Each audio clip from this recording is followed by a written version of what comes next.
Are we going? Let's see. Not yet for me, but who knows? Okay. It's the internet. There's a delay. So yes, this is now we are. Oh, now we are. Great. Yes. Okay, fantastic. Okay, wait, can you hear yourself twice? What's going on? Are there 4 Robs? I only hear myself twice, I guess, me in my head, and then just me and my voice. Oh, you know what's going on? The stream. Here's what's going on. Now you're gone. Wow, that's you should not open 2 tabs. Well, welcome everyone to the Defunctland versus RobPlays round 3.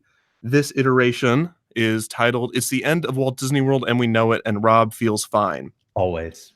Of course. Is everyone seeing my Adobe Illustrator screen right now? Is that what's on screen? I'm seeing it. Yeah. Oh, fantastic. Well, if you're seeing it, that's all that I'm at. That's all that. That's all. I just need you to see it. And so usually Disney Dan would be present to moderate our debate. He says 1 min. I don't have 1 min. So we are going to go ahead. I'm going to do the announcement, which might give me an unfair advantage, but it's my channel, and I always have an unfair advantage, right? And you know what? You always start off with a disadvantage anyway, because it's always the topic of Disney getting rid of stuff. There hasn't been one of these debates where the announcement is that they're bringing back something that's different. So you're always starting on an uphill battle. That will never happen. I guarantee it. Probably not. There will never be a time where anything will go the way I want it to. Anyways, I'm going to do the announcement here. Since their last debate, so much has changed. If you recall, in the first 2 rounds, RobPlays and the supposed to be mutual moderator, Disney Dan, who really just went with RobPlays and everything he said and made Kevin look like an idiot, both of them broke Kevin's spirit and his clavicle. In this debate, though, Kevin has a 1-up. Since losing on the argument of Star Wars and losing on the argument of a Guardians of the Galaxy roller coaster at Epcot, a Star Wars movie has flopped and Guardians of the Galaxy 3 has been put on hold indefinitely. True colors were shown. World of Color has now been closed. So much has changed. The 2 are now going to debate your topics while also having a few backup in case things get awkward or there's a delay or something. So I'm going to get out of the announcer voice now. Rob, thanks for coming on. I'm glad to be here. Things will never be awkward between the 2 of us. Never. We'll always be fighting and at odds, and as long as there's conflict, there's no space for awkward pauses. Absolutely. Especially when you're winning. It's definitely not awkward, right? But seriously, in these last 2 debates, you have broken my spirit. I recall in the last debate, I just grabbed whatever drink I was drinking. I just kept saying, whatever, just close it. Because you got me to the point where last debate, I was just like, if it's gonna be a thing, just make it weird. Just make it weird. Just George of the Jungle Cruise, whatever, Black Cauldron Drop Tower. And then Iger sent me that check, and it cleared, and it Disney trips, and it was amazing. So thank you for that. I like how it had to be like a check. He couldn't just given you free passes. He's like, go spend. Yeah, they knew where I was going to spend it. So, well, a lot has changed. We're not going to just be talking about Disney. We're going to be talking about Universal as well, or any other regional theme parks you want to throw our way. But Rob does a lot of Disney videos, and I do a lot of Disney videos.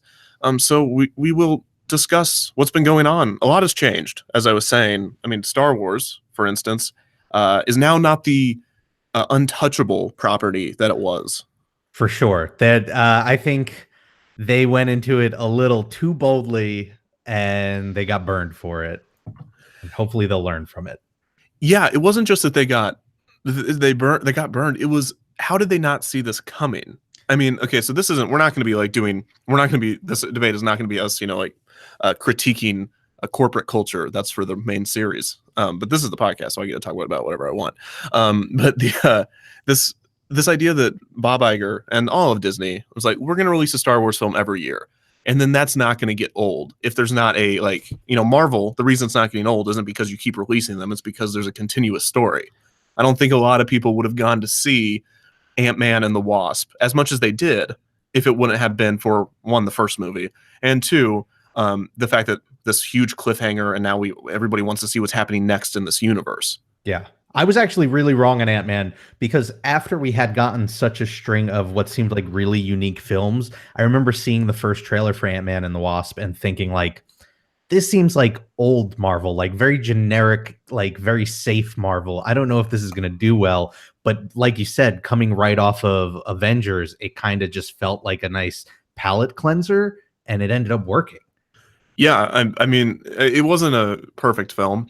None of these, of course, are no, but this wasn't even close to one. I think Ant-Man and the Wasp was one of the weaker films of whatever phase we're on, phase 67, I think, of the MCU. I personally didn't love it. I enjoyed watching it, like, but it was just like a nice, like, breezy film. You just sat and you watched and you laughed and then you went home, which is nice after that. But the recipe for success for Marvel doesn't work for Star Wars for whatever reason, maybe because it's very clear from The Force Awakens. I mean, I guess The Last Jedi proved it, but since The Force Awakens, that there was not a clear plan. After interviews came out in between Force Awakens and Last Jedi, where Ryan Johnson was like, I don't know what I'm doing. And then J.J. Abrams was like, I didn't know what I was doing. And I was like, okay. So clearly there's not a huge plan going on here. And the reason we're talking about this is because Star Wars Land is eating Disneyland. Well, not eating Disneyland, eating Disneyland's extra land, and is going into Hollywood studios, which good, right? Thank gosh. But it's not the same like Star Wars Land, do it. Now it's like, okay, still do it. It's still going to make a ton of money. We're still not going to get any rides with under a 5-hour wait time. But now it's almost like there's something else going on. It's not as 100% forever Star Wars is untouchable, I guess. I think it can be though. So like, it's funny, just a little while ago, you mentioned how, you thought how could they not see that it would get old doing a Star Wars movie year after year? But I think if they did do a Star Wars every year, it wouldn't get old right away. I think the problem was they were like, let's get a Star Wars movie 6 months after the last Star Wars movie. And that was going way too close. And that kind of gets into all of the reasons Solo ended up flopping. But I think that's their problem. They did look at the Marvel model and go like, let's do the Marvel model where we can spit out a Marvel movie every couple of months and then it won't get old. Star Wars can't do that, obviously. But I think if they stuck to just one film every 12 months, I think they could have gone a lot longer.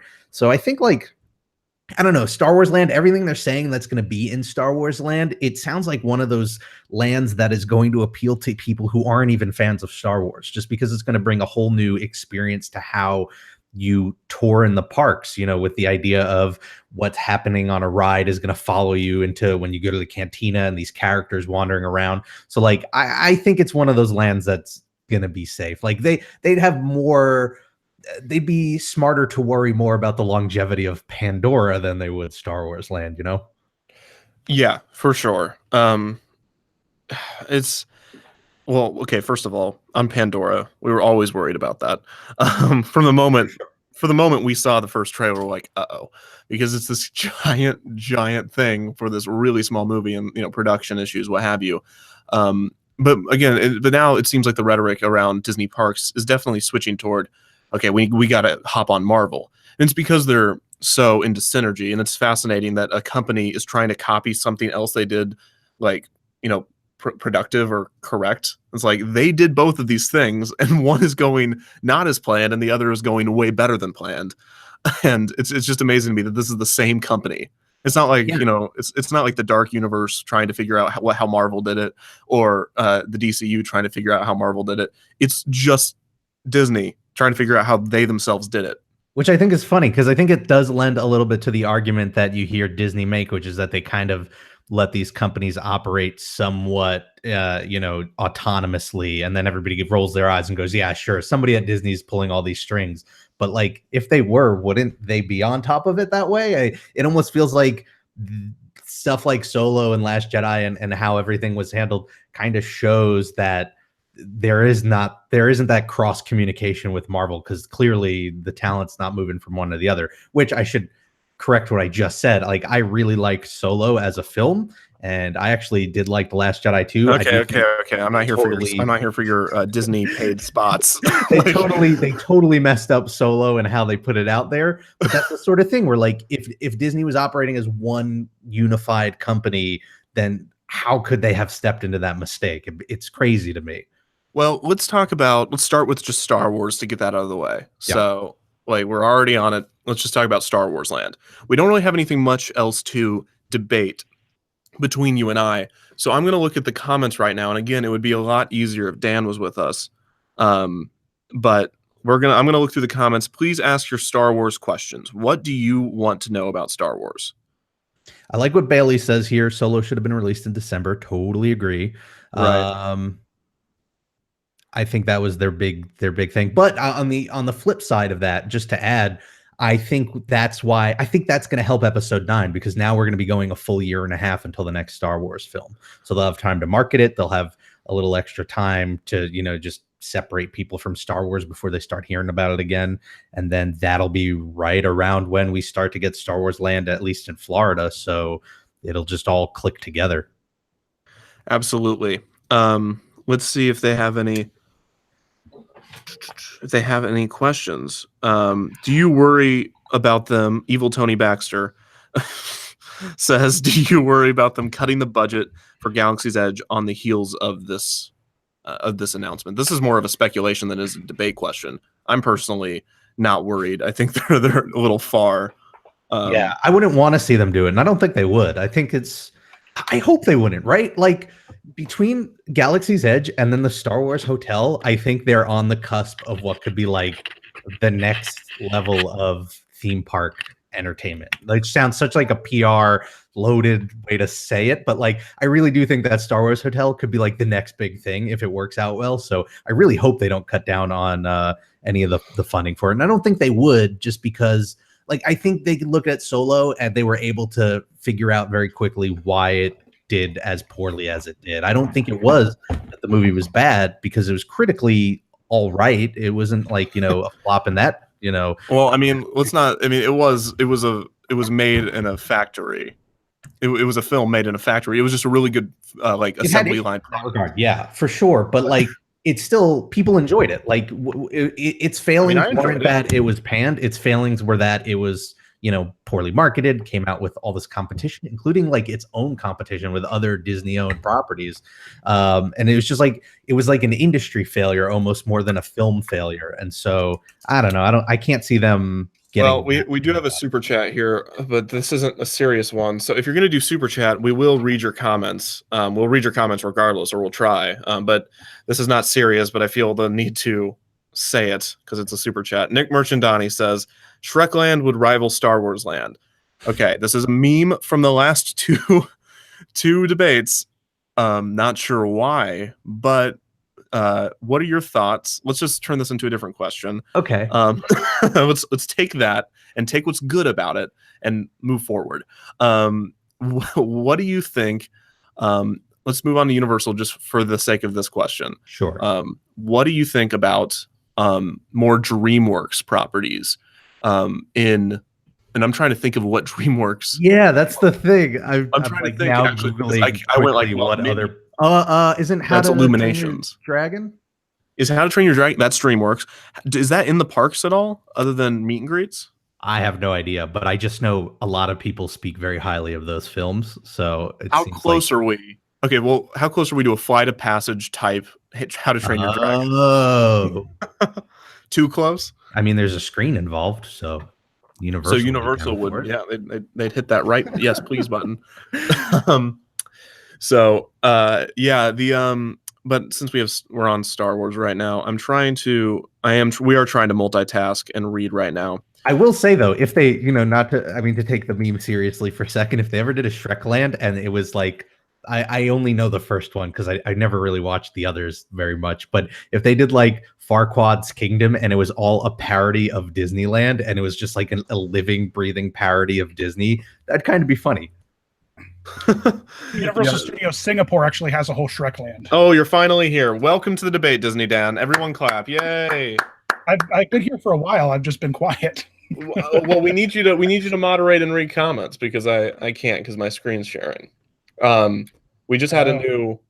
Universal Singapore does have Far Far Away, right? They also have a Madagascar ride, which is quite fun. And I'm trying to think of what other. They have one more attraction that's DreamWorks themed. Oh, they have a Kung Fu Panda thing, but I don't recall what it is. Gotcha. Well, we're gonna we're gonna take this next super chat. Do you think old EU stories will ever be continued outside canon under Legends label? Well, this is again speculation, but on three guys that have no idea. So who wants to speculate on that? I think we've already seen they do, right? Yeah.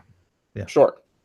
Yeah, they're already pulling inspiration from a lot of the stories told. They're taking some of the better bits, reusing them, changing some things up. We're already seeing it happen. So I mean, they just, that EU, that extended universe kind of got off on its own tangent where Lucas is just like, who wants to write some books, and we saw what happened there. So it'll certainly be interesting to see where Disney lets all that canon go. I'm trying to figure out Adobe Illustrator so I can prove points this way. This is going to try to be Shrek, maybe. Wow. Nope, that's Shrek. All right, and okay, well, that's not going to prove any points, but we're going to use it throughout the debate. All right. Thanks, Rob. Okay, so let's move on from Star Wars, unless you have anything else on Star Wars Land. It seems like we're in agreement, other than the fact that it does not belong in Disneyland. Has your opinion changed on that? I still think it's fine in Disneyland. Yeah, could pop it in there. I mean, where did we settle on that last time? Was like it'd be better in California Adventure instead Absolutely. Of like just destroy the theming of California Adventure and replace it. I'd be cool with that. I guess because I don't go frequently enough, I really don't care either way. I don't think there's like the sacred nature of Disneyland's being disrupted by putting Star Wars Land there. Because what is it replacing? It was replacing like a petting zoo or something. So I don't know. I feel like it's a step up, so I'm fine with it. Okay, well, yeah. If you look at what was there, but I mean, they're using that sacred land that's been supposed to be used for all these different projects. I still don't like the fact that it's in Disneyland because I love theming. I love consistency. Someone asked earlier, why are you a traditionalist? I don't consider myself a traditionalist. I just don't want anything to change, and I think they did it better before. Is that what a traditionalist is? Maybe. Yeah. Okay. Well, then yes, I'm a traditionalist. What's the problem with Star Wars being in Disneyland, though? I mean, honestly, what's the problem? I understand that it's not an original IP and it's not an original land, but I mean, the whole concept of Disneyland is a bunch of little themed lands. Right. No, I mean that makes sense, but it's not islands. This is all Islands of Adventure's fault. Let's not forget. All of this. It most certainly is. Islands of Adventure started that whole themed Disneyland IP thing. Disneyland should not be Islands of Adventure. It should be Disneyland. You can put IPs in rides within themed lands.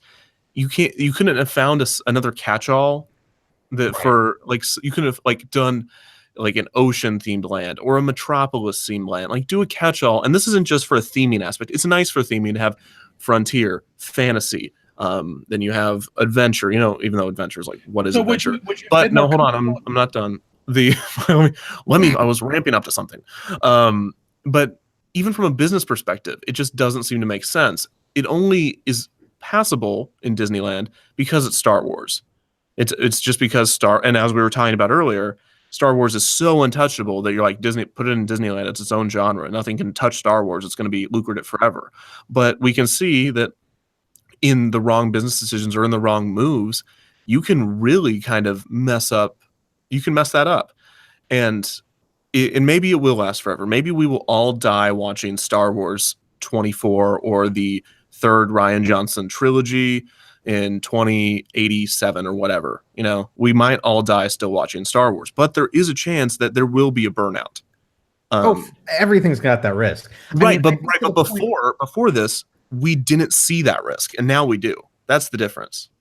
You mean in how it affects the parks because the lands weren't based on a single? No, I mean like we haven't seen that Star Wars is a vulnerable property until now. Like we said in theory, well, of course, I mean nothing's untouchable. There's always a chance there'll be burnout, but now we saw some, and that changes. Like I'm sure the executives are talking. For some, it does. I don't know.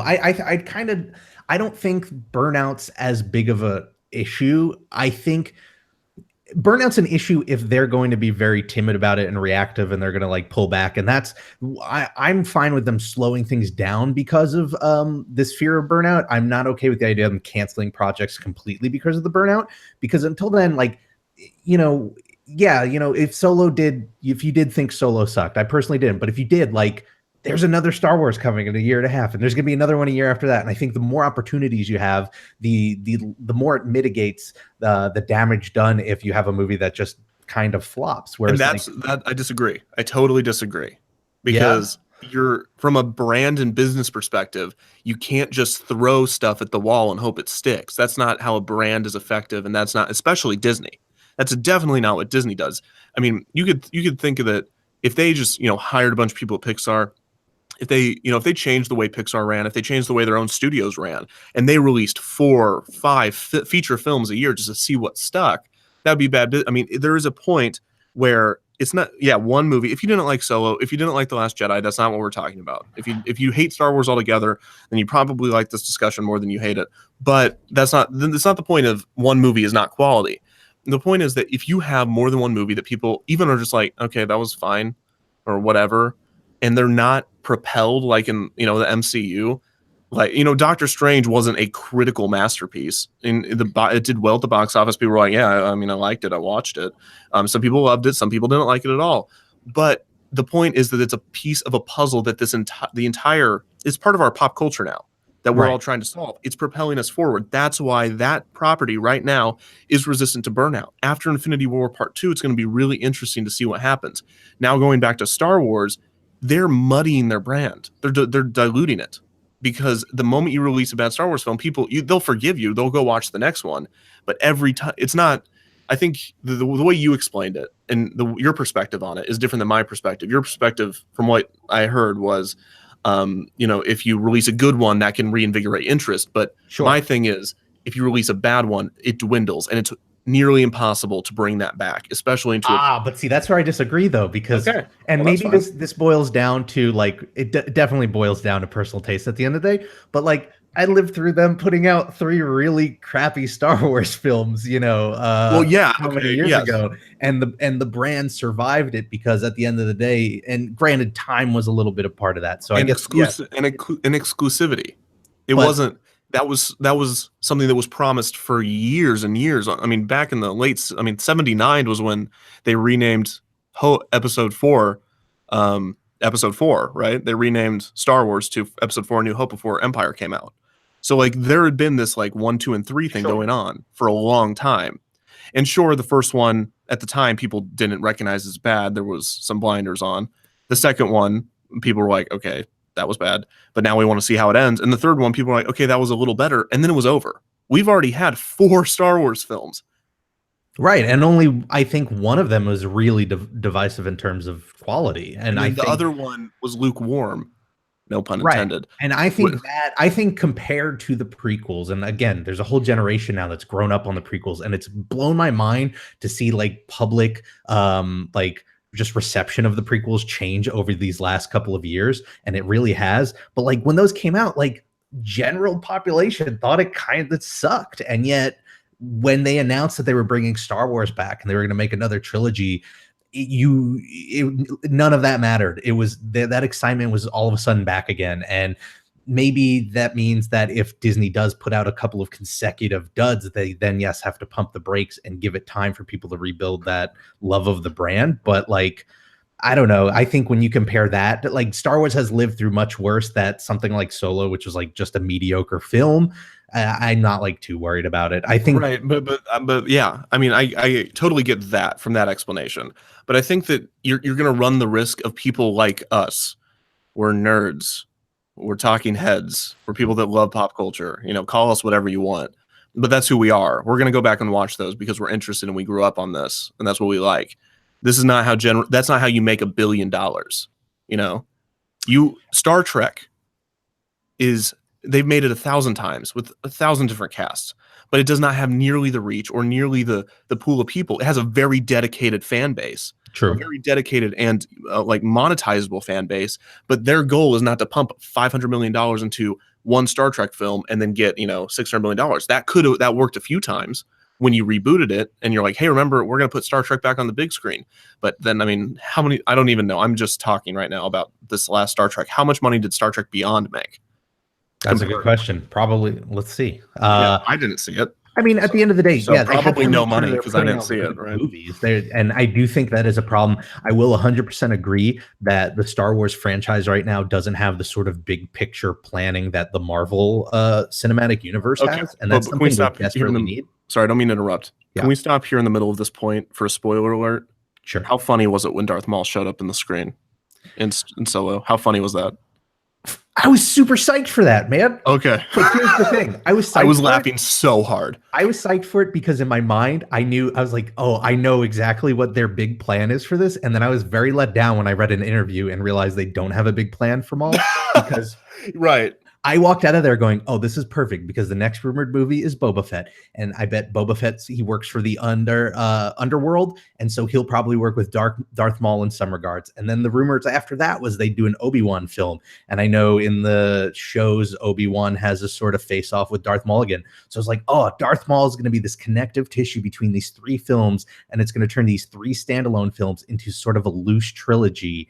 And then I read an article where they're like, yeah, we just sort of picked a villain that we wanted to sort of reveal. We were just going to reveal an underlord boss, but we instead picked Darth Maul. And I was like, oh, so that's when I realized like, oh, they don't have that Marvel Cinematic Universe, like thinking 10 years out that they need to be doing, because that'd be awesome. I think this is a true equation, right? If I divide it by public interest, what do you think, Dan? Dan? I'm waiting for you to finich writing. Well, it's public interest. Okay. How can I give you an opinion of something that's only half written? Actually, you do that all the time with my video scripts. I think that you also are putting way too much. Disney has protected themselves in a couple different ways here with Star Wars Land, which everyone calls Star Wars Land, but they're so desperate to make you not call Star Wars Land. They didn't take any iconic locations from any of the films and feature them as the land. It's a generic spaceport. They called it Galaxy's Edge, which does not have Star Wars in the title whatsoever. And the only really iconic and recognizable thing in that entire land is the one X-Wing and the Millennium Falcon that are more or less prop pieces that are set down in the land and are built into the landscape.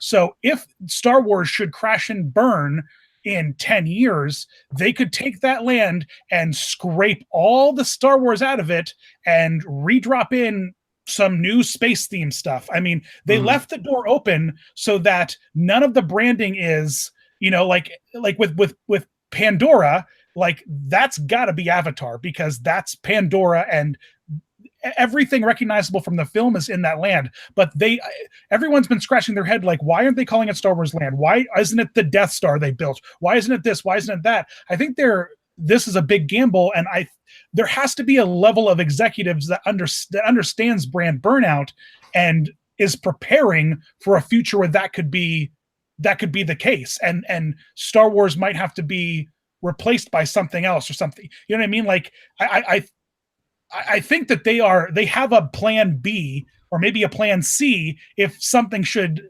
catastrophically happen to the Star Wars brand, in a way that they haven't done at any of the other themed lands that they've put out so far. I just think that's an interesting, a certain way to think about it. I mean, there's also the possibility. I think a land can outlive the property. Like, look at how many people love and ride and enjoy Splash Mountain, and how many of those people every year have even heard of Song of the South. I think at a certain point, a lot. Have you been on the internet? Look at the comments coming up in 5 seconds. A lot of people have heard about it. Sure, this is a very specific audience that we're streaming to right now. I think any other example, please. Any other example, please. I think your general Disney World guest has never heard of the movie. Mr. Toad, please use Mr. Toad as an example. Mr. Toad, there's another great example. The point is, like, if Star Wars were to flop and fall out of public, relevancy, or Pandora, which I think might be a little bit more likely since we still don't have a second movie, those lands just become Disneylands. It becomes, oh, this is Pandora, the Disneyland. Oh, right, there were movies about that place. Remember, like, it almost takes lead of the property that it was originally based on. Star Wars, I think it'd be a lot harder for that sort of thing to happen because it's just, like you said, so ingrained into our culture these days. But certainly, but and also, you have to keep in mind that there is just a tiny microcosm of people who are actively engaged in the Star Wars discussion on Reddit and Twitter and Facebook, and people who have this amount of outrage. It's a very vocal minority that has crapped all over the Last Jedi, when the general public, as well as the general international public that's consuming this media, they enjoyed it. I mean, the film sold well enough for Disney to still greenlit his own trilogy. Like, the film was received well, and I don't think that Star Wars is a near the brand burnout that you would like to think it is. I think that the general public doesn't care. They really don't care. Well, I mean, I don't know. I feel like we're going to some Last Jedi politics. Last Jedi, I've said this on Twitter. I don't want to go into any Last Jedi politics. I just want to say that but what you said, what I say, I would disagree with. I think a very vocal minority on Last Jedi didn't like the film for wrong reasons, and I think a lot of people were right in their criticism that it just didn't make you excited to see what happens next. I mean, when you consider the ending of Empire Strikes Back or the ending of Infinity War, think about the difference between walking out of the theater at the end of Infinity War, that audience, versus walking out during The Last Jedi. And I'm not going to berate the quality of the film. I'm not going to even talk down to it. What I'm saying is, it did not propel you into a ticket for the next movie the same way that a second movie in a trilogy usually does. For better or for worse, do not yell at me in the comments. What I'm saying is that's going to be seeable. You're going to see that. You saw it in Solo. And I think that was a little bit of the leftover. It's the idea that the lack of plan, the lack of foresight, the running with it, just the blatant too much confidence. Should they have greenlighted Rian Johnson's trilogy? You can decide that on your own. If you liked The Last Jedi, you like Rian Johnson. But they weren't just screenlighting Rian Johnson's trilogy. They also did those Game of Thrones guys trilogies. Didn't we get a Jon Favreau produced TV show? And then we have what was Solo's original? Was Solo's release date what it was supposed to be, even with yes, this release date never changed, right? But I believe The Last Jedi was going to be released in the summer, and then they pushed it back because of how well The Force Awakens did, or that might have been Rogue One. No, I think the idea was originally, I don't know about Rogue One, but I do know the original slate was that these films were going to be coming out in the beginning of the summer, and then they just started to get pushed back. Like, wasn't it Last Jedi? Because didn't Star Wars come out in May of 1977? And so they wanted to do The Last Jedi in May of 2017 for the anniversary. I think that so that, and then it got pushed back.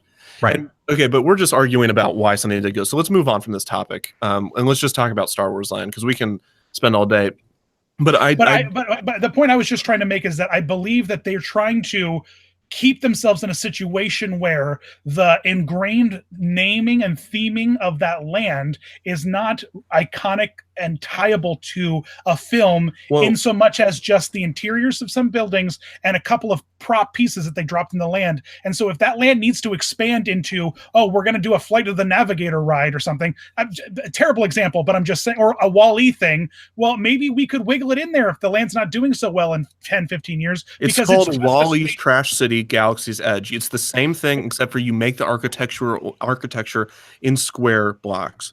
So I have this whole plan for this. Essentially, when Star Wars makes 1,000 movies and people are like, we're not going to go see all these. It's, by the way, it's not just about whether people will go see them. It's about, do they make more than we spent on them? And the answer you always think is yes, of course. But you also need to think about the theater's cut, and you need to think about how much money they spent on advertising, which for Solo, to be fair, was not nearly as much as they did for other films. You also need to think about licensing rights, which is where the real money is. Right. Well, Disney doesn't have to do that or what you mean like brands licensing the properties? Like Star Wars toys, like all that kind of stuff is where they make just playing into where they get the money. Big bulk of cash, yeah. They can come in at a loss on some of these films and still make tons of cash just off of, look at Cars 2. Cars 2 was a major flop. Don't make me look at Cars 2. I don't want to look at Cars 2. Tons of cash. They were stuffing their pockets full of toy cash off of Cars 2. Despite the fact that everyone hated it. Well, we've been dancing around this question that was a super chat a while back, and we are going to answer it now. I just want to jump in and say, if we don't do Wall-E, you know, they do own the Alien franchise now, I believe now. So we could always just put the Nostromo in there. We could get the Xenomorph. We had a super comment, and I'm trying to find it. They asked about how we feel about the monorail, and if they were to mess around with the monorail, that kind of stuff. It was more of Iger's effect. We're going to touch on Iger's effect thanks to that super chat that I can no longer find. It was Iger's effect, and then they mentioned the monuments like the monorail. Rob, what do you think about the effect of Bob Iger on the lands, on the Disney company as a whole? I don't think we've ever touched on this part of it. We mentioned it a billion times, but what are your thoughts on Bob Iger? I think this is going to be a fun one because I think we might be more in sync than maybe people might imagine.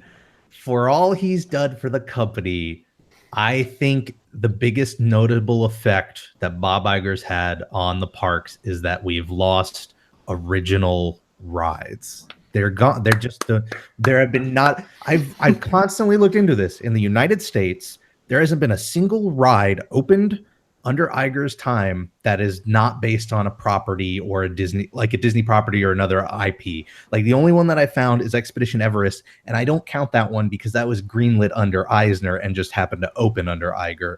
But like that to me is like, and also Expedition Everest was just a Joe Rohde field trip gone wrong, so you can't really count it even to begin with.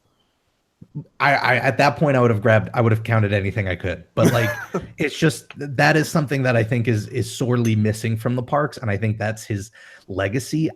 For all he's done for the media part of the company with Marvel and Pixar and Star Wars, I think I don't know. I think his legacy on the parks is kind of mixed because of that. Like, hopefully for me, what'll make up for it is if the Star Wars hotel is everything I dream it to be. If it is, I'll kind of forgive him a little bit for it. But whoever steps in next, I really, really hope they go back to this balance of original and IP based stuff.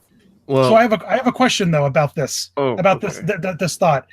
Looking back at Disneyland in its opening day, rides that weren't just stock rides that you could find at any other theme park, like boats on water or riding on the back of a mule, all those other rides that were original and thought was put into it were all based off of IP, right? I mean, from Snow White to Peter Pan, like, I mean, the stuff that they put their energy into was all IP based, and all the stuff that they just gathered, like some cars you could drive around or some mules you could ride on, was stuff you could do anywhere. You know what I mean? Like Jungle Cruise.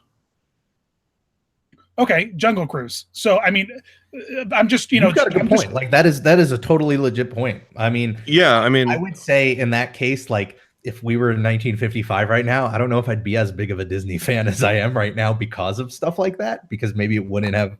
Like I've seen plenty of videos of original Disneyland, and I go, whoa, like that place as pushing the boundaries as it was doing at the time, and Walt was great. Like OG Disneyland sucked. It's cool. You can say. Yeah. I mean, we're talking about the OG Disneyland for the first year it operated. Also, Flight to the Moon and pretty much everything in Tomorrowland. But I guess but those things were all like heavily influenced by sponsors, and sponsors came in, like the Aluminum Hall of Fame and all that kind of nonsense. I'm not against sponsors. But I mean, but what I'm saying, like, it's either IP driven or sponsor driven, and it wasn't driven by a lot of originality. And I mean, it's so much to the point that, like, for filler, they like brought a carnival, they brought a circus in and parked it out back for a year. I mean, like, it was literally a podunk amusement park with a couple highly themed rides based off of successful franchises, with a couple of with the Jungle Cruise being the only original thing that they did. And like, well, I don't know if that's the only original thing they did. They also did others. That was just a good example. Yeah, I'm just what I mean, but I'm saying, like, think back about all the stuff that they had. There really wasn't a lot going on in Disneyland when the park first opened that wasn't either sponsor driven, franchise driven, or was just a generic ride they could slap in there as filler because they needed it to be a theme park, an amusement park. Right. Well, this comes back to the fact that I'm not a Disney purist. I'm not a Walt Disney purist. I guess I'm technically not a traditionalist. I just think the theme parks operate best and produce the most money for the long term when you're operating as its own art form medium. It's not about, oh, well, how did Walt do it? Remember when they tried to run the company like that for 20 years and that did not work? Like, Walt Disney himself made an amazing park. He used his own properties.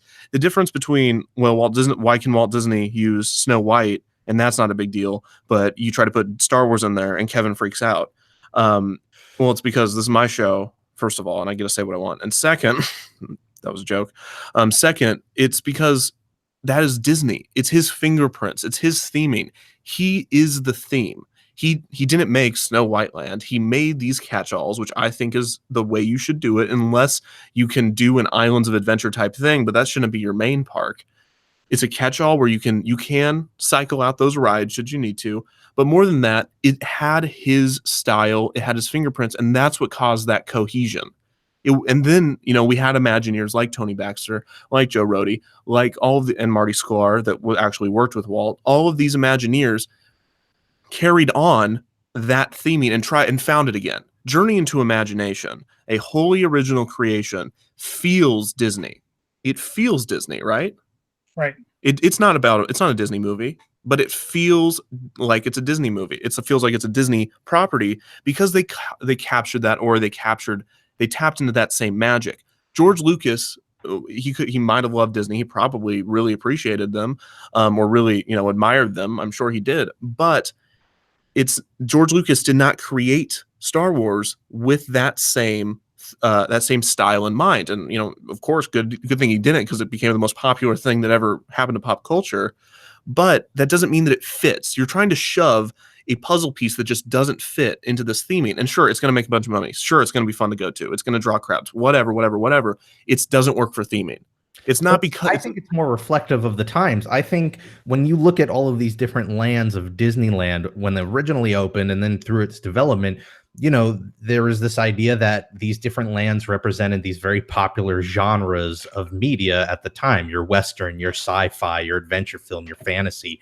And I think that was at a point where genre was the $1 million word, because film was all about genre. But now we live in a time where it's not genre anymore. It's cinematic universes. And a lot of people are trying and failing. But I think these connected universes, or these trilogies, look at your Harry Potter, where you've got, 7, 8 films.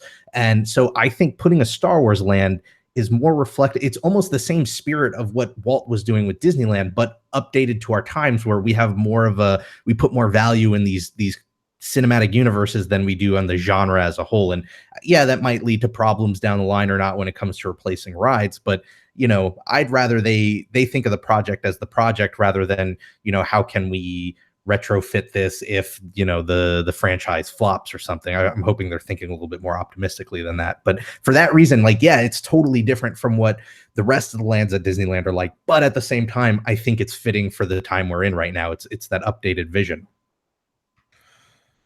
Yeah, I mean, but in the end, this is maybe one of the only times you're going to hear me say this. I miss Michael Eisner. Whoa. Can we get a sound clip of that so I can look at my cell phone? But you have to get the disappointment in the voice. I miss Michael Eisner. Listen, look, because the original question was Bob Iger. Look, Walt Disney put so much magic into everything he did. Separate whatever you need to make this analogy work.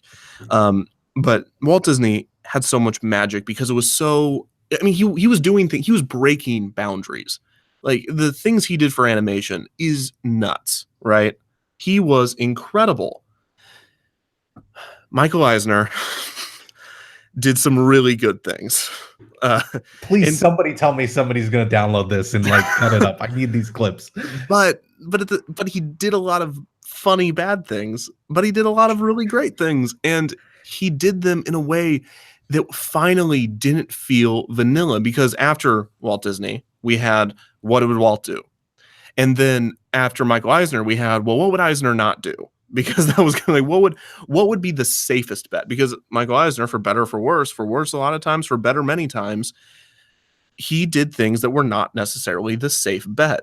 And it wasn't from the perspective now, it's like, making Little Mermaid, making Aladdin, that wasn't a safe bet. Not really. Going back to the old age Prince films, that was looked down upon at the time, right?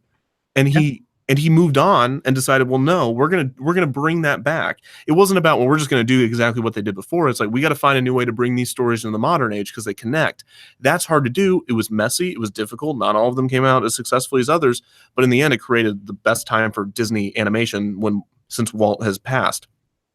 Now, Michael Eisner also had probably the funniest board meetings, I'm sure. If I could pay so much money, if I could pay money for anything, I would go to one of those Michael Eisner board meetings. Bob Iger board meetings, to me, seem like the most boring, mundane. It's probably just him typing on a computer and saying, what will make the most money? And it comes, and it's like, whatever's happening. And it's like Star Wars Land, there you go. Put Stark Industries in California Adventure, there you go. It feels so vanilla. Does that make sense? I see what you're saying. Like, I do. There is a distinct difference in that feeling. And that is, I agree to an extent. I think Iger, when all is said and done, I don't know. It's creativity is messy. And I think you nailed it where like Eisner was very much not afraid to try weird stuff. And sometimes it flopped, but other times it didn't. And yeah, I feel like I'm just repeating what you're saying, but I agree. I do think Iger is going the safer route with it. And I kind of hope there was a little bit more balance with whoever takes over. I do have to say that I should also give a lot of credit to Frank Wells, more so than maybe Michael Eisner. He deserves a lot for running the company that way, but just without Frank, and even Katzenberg at times, I'm sure helped when he wasn't doing the opposite. But yeah, no, it's just right now it just feels very whatever. So we talked about Star Wars. Let's move on. You had a super chat by Corbin Hartwig. Yeah, they said hi, Corbin. Hi, Corbin. Corbin helps write episodes. Everybody say hi to Corbin. I don't know why Corbin. He's doing super chat. I just want to respond to that super chat as well as a lot of the comments. Haunted Mansion, Pirates of the Caribbean, Small World, Matterhorn, none of those were opening day attractions. They were all like 10 years out from when Disneyland opened. Go look at what Matterhorn, to be fair, was 4 years out. Well, but I mean, it was between like 1960 and 1969 where a lot of the core, everyone's favorite rides opened.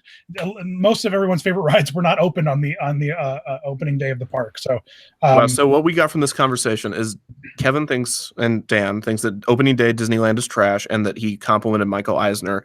I'm not sick to those of you answer. You miss Michael Eisner. Did I water it down? Whoa, okay. Did I? Kevin, you really all you do is said it? Kevin, all you do is talk about Michael Eisner. Can we really just like stop? I mean, honestly, like, can we just find someone else to talk about now? Sure. Everybody's been asking for the Don Tatum era. Like, everybody wants to watch that, right? Like, yeah, Kevin, you roast Eisner so much, but what about Don Tatum? Like, what do you want me to do? I'm waiting for you to cover the Miller year. The Miller year. That sounds like I could get a great cross promotion for that. Yeah, I think that's the title in itself right there. Celebrate the Miller year with a cool Miller Lite. I have a question that kind of could, I think. Oh, we just got a super chat. Never mind. We drop everything. Someone put money into the chat for some reason. Oswald the Lucky Rabbit disappearing from Disneyland is because when he first was announced, everyone was super excited. They all jumped on the fact that they could meet him. And then over the past couple of weeks, you could just walk up and shake his hand with no line whatsoever. And so they took him out of the parks because he wasn't in demand. He will come back. I am almost 100% positive of it. Everyone making a big deal about the fact that a character meet and greet being removed from the park, acting like it's like the end of like they tore down the Matterhorn. It's not that big of a deal, folks. Dan, how many times have you complained that Talking Mickey's leaving? That's a completely different story. Completely different, because it's not about Talking Mickey. The problem is not Talking Mickey. It's about the principle. The problem is the abandoning technology that furthers the magic of the park. That they abandoned the technology company-wide. They're like, nope. They had a Mickey, a Minnie, and a Donald that you could walk up to and talk to in the middle of Main Street, USA, without a lead whatsoever, and have a conversation with them, like Kylo Ren or the stormtroopers that are going around like Hollywood studios saying like, move along and this and that, but better, full conversations you could have with Donald, Mickey, and Minnie, and they just when you watch those videos, your mind just blows with amazement of magic. Well, and then they're just like, and they threw it all away instead of continuing that technology. That's a problem. Them taking a static meet and greet character that was out for a couple months and everyone stopped caring about and removing them from the park is not a big deal. Them taking out Talking Mickey is a big deal. I just don't care about Oswald that much, to be 100%. I think the story about it and how they got him back is really cool, but as a character, it's like, I don't know. He doesn't do anything for me. Chris in the super chat wanted to remind you that Eisner bankrupted Disney with Euro Disney. So never say. Well, Chris, I think you should go look at the comments on my Euro Disney video because apparently it's going great and I'm a liar. You know how many comments I get a day on the Euro Disney failure for Euro Disney video that people are like, I went there yesterday. There are plenty of people there. I'm like, I don't know what to tell you. It's not working. Like, I don't know what you want from me. I'm like Disney is releasing things like, okay, we're in this much debt. We're taking over. We're trying to fix it. And then you went to the parks and you saw people and like, what do you want me to do? Like, do you want me to use your anecdote over? Anyways, it really is a shame that they built that park in France. Because if they just built it like what a couple 100 miles south, like in Spain, it would have been so much better temperature wise, climate wise. Yeah, but it would have been weird to have like a French themed theme park in Spain. I guess I would have had to redo the architecture to fit the region. So we would have not actually. I'm not saying that they would like go in there like some kind of evil Bond villain and shrink it with a shrink ray and move it over to a big field in Spain. Wait. That's a great idea. I love that. Whatever you just said, write that down. We're going there right now. We're bringing it back here. We're going to put it in Virginia and see what the hell happens. Let's talk about Roy E. Disney. Well, wait, hold on. We had one more super chat before that. Thoughts on the closure of Rafiki Planet Watch. So now we're on the topic of little experiences leaving. Rob, take this. What is your thoughts? I have never in my entire life been to Rafiki's Planet Watch. Neither have I, but I imagine people do, and that means they're not on the pathways and not in line for the rides. So keep it open. End of story.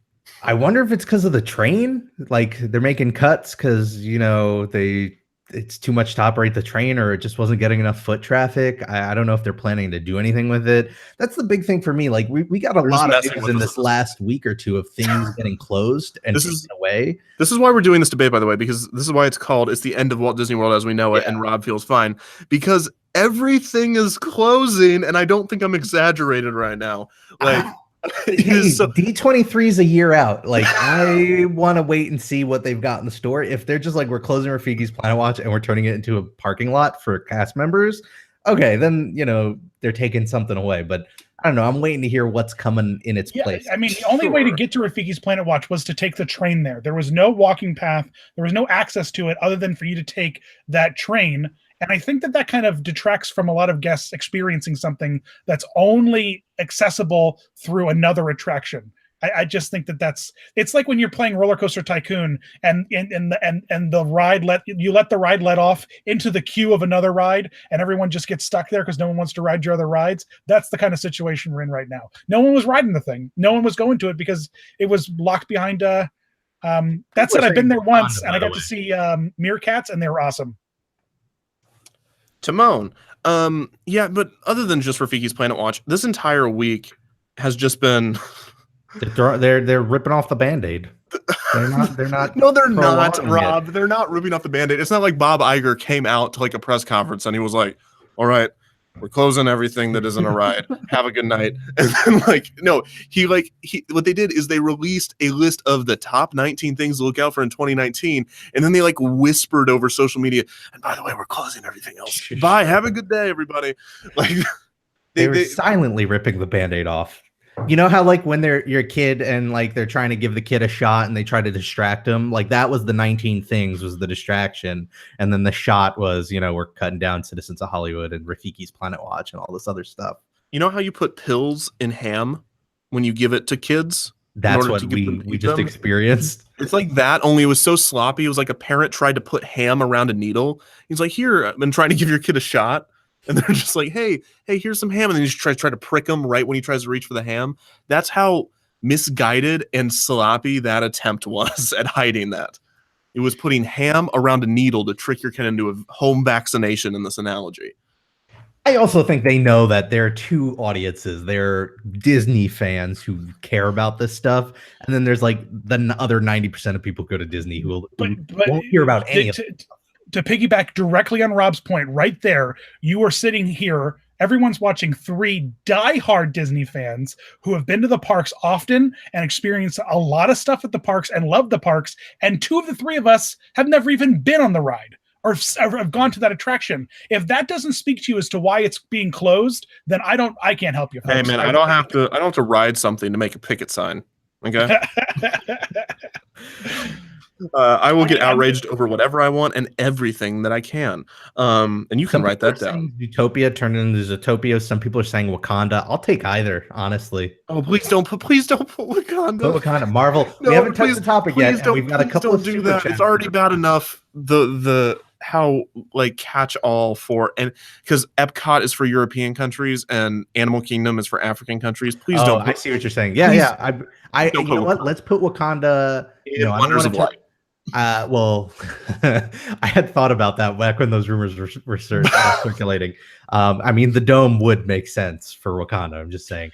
Let's gut the Carousel of Progress.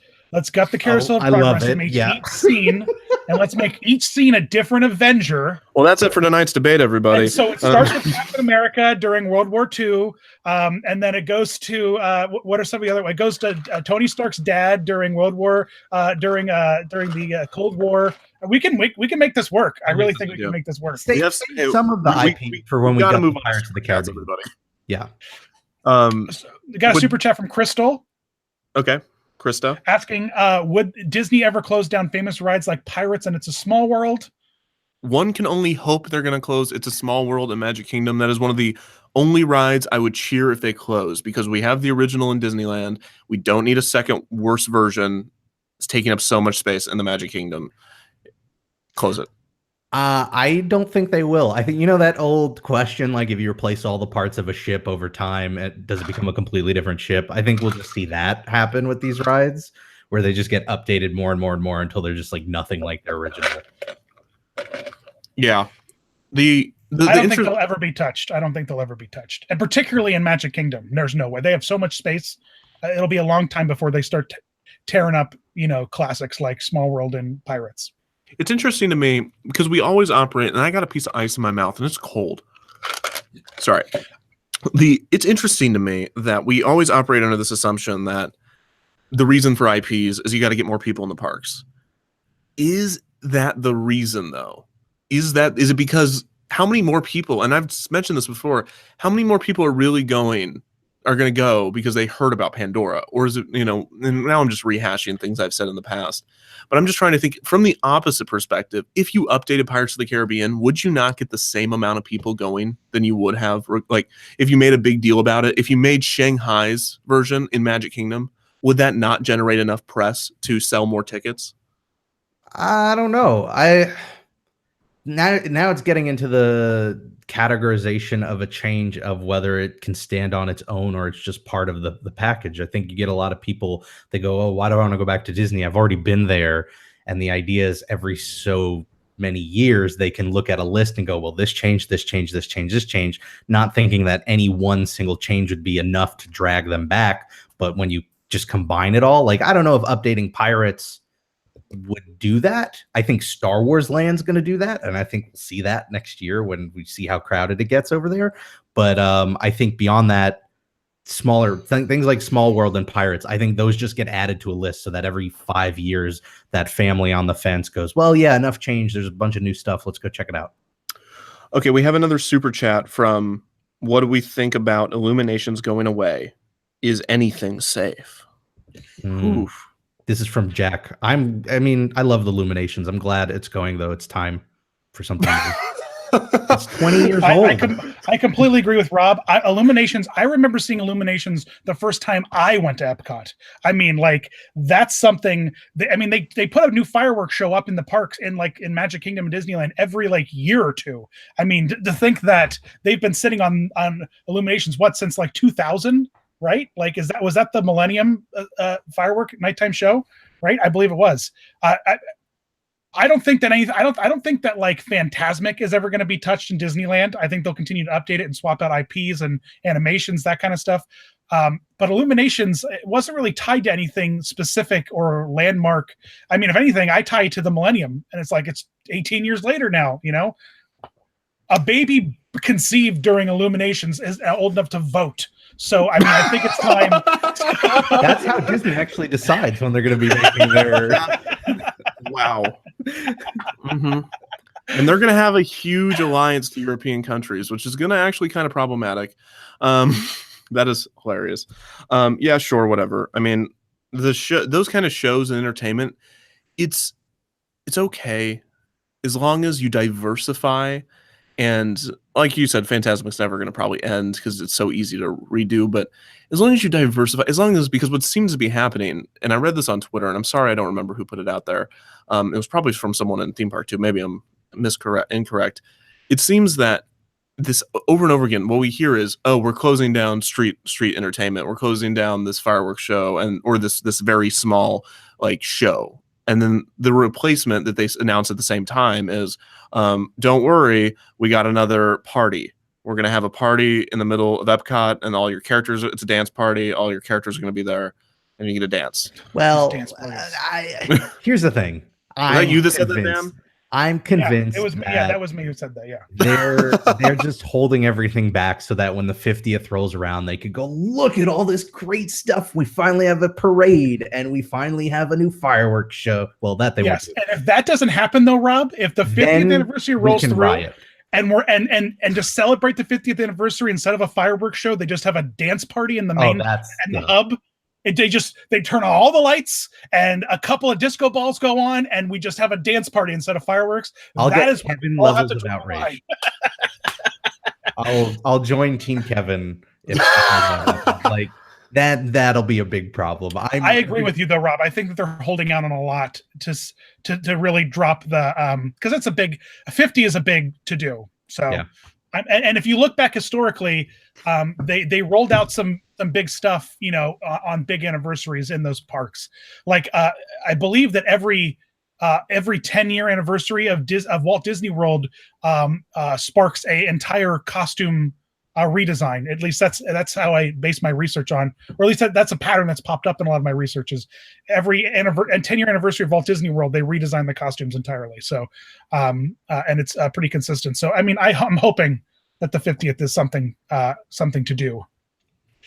There's some big to do. They need to have all that stuff there. Yeah. But that's why I'm not expecting anything major in the next year. Can I throw out another super chat? Because I'm logging them. We got a backlog of them. We got to get through these. I'm logging them in our group iMessage. So, I saw that. Thank you. Someone's asking a Pixar peer, which movie deserved to go in the carousel before yet another Toy Story ride? Nemo, Coco. Do you think it's a good idea for them to turn into a Jesse's Toy Story carousel? Up, but they're balloons, and you have to hold on to the strings, or you're gonna fall. Yeah, I would have been. I think it would have been a wise. I think it would have been a wise idea to do a Pixar carousel, where it's a mashup of characters from every. That's not what it's just Toy Story. It's Jesse's Critter Roundup or something.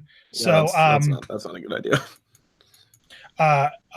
Yeah, no. I mean, it would have been great. Imagine if one of the carousel was like literally the house from Up, and you held onto the balloons, just like you said, or if it was the spirit animal from Coco, or if it was Ham. If it was like a the mix ham of that you put pills in, or ham for like the piggy bank. Yes, a slice of ham stuffed full of stuffed with my parents' vaccines, and I'm riding it. I've been on record. I think Kevin and I've had this conversation before. Is that I think that they missed an opportunity to just retheme California Adventure to just Pixar's Adventure and just gone all out, because the park was practically themed that way. Are on its way with Bugs Land, Cars Land, Pixar Pier. They could have very easily, turned the Bear Mountain into some, good dinosaur ride. Oh gosh, yeah, and you can like see his dad. I think Jenny Nicholson and I talked about this on our podcast. Or maybe his brother, like the dad is like floating down the river and and you're like going along with him, and you're like, Dad, and you see an animatronic, whatever his name is, like Silo, is that his name or something? Oh yeah, and there's Monsters Inc. in there. I mean, it literally could have been Disney's Pixar adventure, and it just would have been a whole game dedicated to animation. Well, but anyway, that made too much sense, Dan, and that was too consistent. Next super chat. Do you agree with the price increases on annual passes and gate tickets to reduce attendance size, or do you think it's a cash grab? Well, first of all this is a cash grab. Second, this is a business. This is a business, and the thing that I do on my channel, what Rob does, Rob and I both. I don't mean to speak for you, Rob. Rob and I both dabble in both, right? We the creative side is not concerned about business. The creative side is always trying to get enough money to create their creations. The business side is doing the opposite. They're trying to get the most that they can with the least amount of money and make the most amount of money. But that struggle usually in the past few years, I would argue that the business side is overtaking the creative side. But when that balance is correct, you get some really great things because the creative side is having limitations, which makes art better. Typically, when you have some sort of boundaries, you can really hone in. And then when the business side is dealing with artists that are pushing the boundary, they're getting their creative juices flowing too, and it creates a better product that doesn't come off as a cash grab. But I do agree. These increase in prices seem, and I mentioned this in my book. This podcast is sponsored by my book. It'll be on Amazon in November, hopefully. But I talk about this. It's so expensive, and it seems that the park itself is realizing that it can't limit crowd sizes. So it's just trying its best. It's like a last-ditch effort. On top of it being a business decision, it's like, well, let's see how much we can, because there's any economics class, there's supply and demand, and after you reach a certain point of maximum efficiency, you're going to go down in the amount of money you're going to get because you are charging too much and that reduces the demand. But that's not what's happening. More people are going, or the same amount of people are going, but the prices are going way up. So I don't know what the solution is, and I don't blame them for keep raising prices when there's no consequences. Yeah. I also I was thinking about doing something with a video a while back, and it had me looking at like the past 5 or 6 years of their annual reports, and it looked like had their revenue not gone up over those 5 years, when you matched it up with how much they were spending on the parks would have no longer been profitable. So I think there is a little bit of truth to the argument of like increasing these tickets is paying for all this new stuff we're getting. I don't know how much so that is. And at the end of the day, they're still profiting quite a bit. And, they could be doing other stuff with that money, but I don't think they would have been able to build some of this. Please make that video, Rob, so I could just point everyone to that video when this conversation happens. By like the 6th annual report, I started to get a headache and was like totally driven off by the idea. But I'll help you make it. I'll Photoshop some charts, some graphs for you. But my thing is the annual passes, I think it's okay if you raise them. It's unfortunate for us hardcore Disney fans, but I think the more people that are allowed that get to experience this, the better.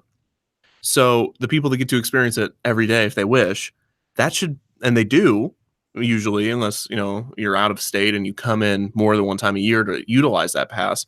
I think it's okay because if you can raise annual passes, maybe stop raising daily admissions for that once in a lifetime trip for someone, then that's fine by me. If someone has to pay a little more to go every day, and that makes some kid that has never gone go to that place to experience that creativity and that art, that's fine by me. I'll take that hit.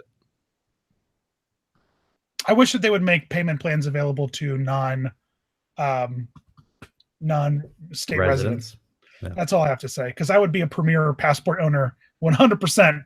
But it's already hard enough to like hand them $1,000 bill to be like, I'd like to come here sometimes and get 10% off. You carry around $1,000 bills, right? Rob, we can work. Remember the idea I was telling you about in the queue of Space Mountain? Yes. So we can work that into a plug for me, not me. You're just trying to fuel my fun into the price to Disney with us, yeah. We can work that into the price. The idea to everyone, this is just to make me feel left out. No, so my idea was this amazing video idea, and I really wanted to, and I thought to myself, the perfect person for this kind of video. Kevin will attest to this. Is every once in a while you have an idea and you just have to say to another one of the channels, here, you need to take this idea and run with it because it's your video. I do that for Rob all the time, and he never does it. So yeah. What? Like, are you emailing the wrong address? Because I can only imagine. No, I'm going to read you all the videos I've asked you to make on Twitter on this live stream to prove that you never. I'm going to read our DMs because this is ridiculous. What you don't realize is on the other side of that wooden door behind Rob right now is a whiteboard with about 350 video ideas listed. But no, the idea I had was how can you make the annual pass pay for itself, excluding going to the park? So to say you would need to consume 675 Mickey bars with your AP discount in order for it to pay for itself, or you would need to buy 1,300 T-shirts or this or that, and kind of like start to slowly build until you get to some you would have to do a 45,000 pressed pennies in order for your AP discount. It would have been, I think it'd be a really fun video to explore the how you can make your AP pay for itself, but in a ridiculous manner. Okay. Well, sorry, I didn't get to hear that last point, although it sounded very convincing, and I know, Kevin, it's just another one of my bad video ideas. Ooh, more super chat. No, hold on. I'm going to read everyone. RobPlays DMs with Kevin Perjurer. Thank you, Tricky Cran. That was very, very generous of you. I've been also copying all the super chats, so if we're going to get to all of them. Get to them. So anyway, back to hold on, no. Let me read this. People need to hear this. Okay, so I sent Rob an article. The article was called it's from the Chicago Tribune. It was called "Bear for Punishment: Pooh Lady Takes on Giant Disney," and it was about like some. I don't know. There are two. I don't even know the context. The headline's great. Yeah, I know, right? Twitter right now. The wrong in the head, and another. Like the Pooh Lady says to believe that she would have to be foolish and deluded and have no brain at all. Disney says that's not murder. The Pooh Lady deserves no royalties. What the heck is this? On her part of the Disney, what the heck is? I forget what exactly this is, but it sounds fascinating. There has to be. Okay. She's Shirley Lastwell, an 80-year-old grandmother. I'm sorry. This was a long time ago, too. Who, as a result of her first marriage to a literary agent who got the rights in 1930 from British author A.A. Milne, now owns the U.S. and Canadian merchandising, television, and radio rights to Pooh and related characters. So she's suing them in the year 2002. So that was a really great. So I said to Rob, hey, stumbled across this when researching for Disney Quest. Doesn't fit my stuff, but you should tackle it. And then Rob's like, thanks, man. By the way, and then change the subject. So good one there, Rob. Next up, I text Rob, hey, you like math? And he says, I don't know if I would say I like it, but I tolerate it. And then I said, oh, okay, well, I have another. These a little bit more now. Yeah, you do. Oh, well, I have another video topic request that I think would fall into your domain. How long would Disney park wait times be if they operated with 100% efficiency? So if everyone was distributed evenly based on ride capacity and estimated walking in between shopping, eating time, and how long would any given attraction be on a slow, moderate, and capacity day at, say, the Magic Kingdom? And then you didn't respond. That's one that I do have a bad habit of doing that. I will admit. 5 days later, I said, I think it might be time for another debate. And within the minute, you said, you mean about all this awesome Marvel news? Completely ignoring the previous suggestion for a video. Next, the final one. Man. This is getting bad. I say, hey, man, I mentioned the time capsule to you, right? Michael Eisner had a time capsule. Oh, yeah. I didn't understand this one. And then I explained it, and you didn't respond. I think what you've discovered is I treat my Twitter like an answering machine more than I do like a back and forth thing, and it's a very bad habit I have. Okay, real talk though, Rob also treats his text messages like this as well. And my email. I'm actually pretty bad with communication. I'm actually just a really bad person, apparently. I'm just like a bad guy, I guess. Rob's like, but I respond very quickly to smoke signals, so just throw those my way. Yeah. If you can ball up a messenger pigeon, throw him as far as he can, let him fly the rest of the way. Listen, this is the thing. everyone. You ready for this? This is my hot take of the night. I get a lot of slack. I don't get a lot of slack. I get a lot of smack. I don't know what I'm saying. I get a lot of criticism for these debates for being too mean to Rob. I'm too harsh on Rob. This is for the debate, everybody. This is for the fun. Rob in real life is mean to me and doesn't respond to me suggesting these video ideas. So behind the scenes, can I just tell a quick story? The first time I started like texting with other like online creators, Dan had sent a text. I want to say it was like within the first day or two, where he's like, "Hey, did I say anything to offend you? Because like, you know, you haven't really been like responding to the things I've been saying. Like, I didn't want to like."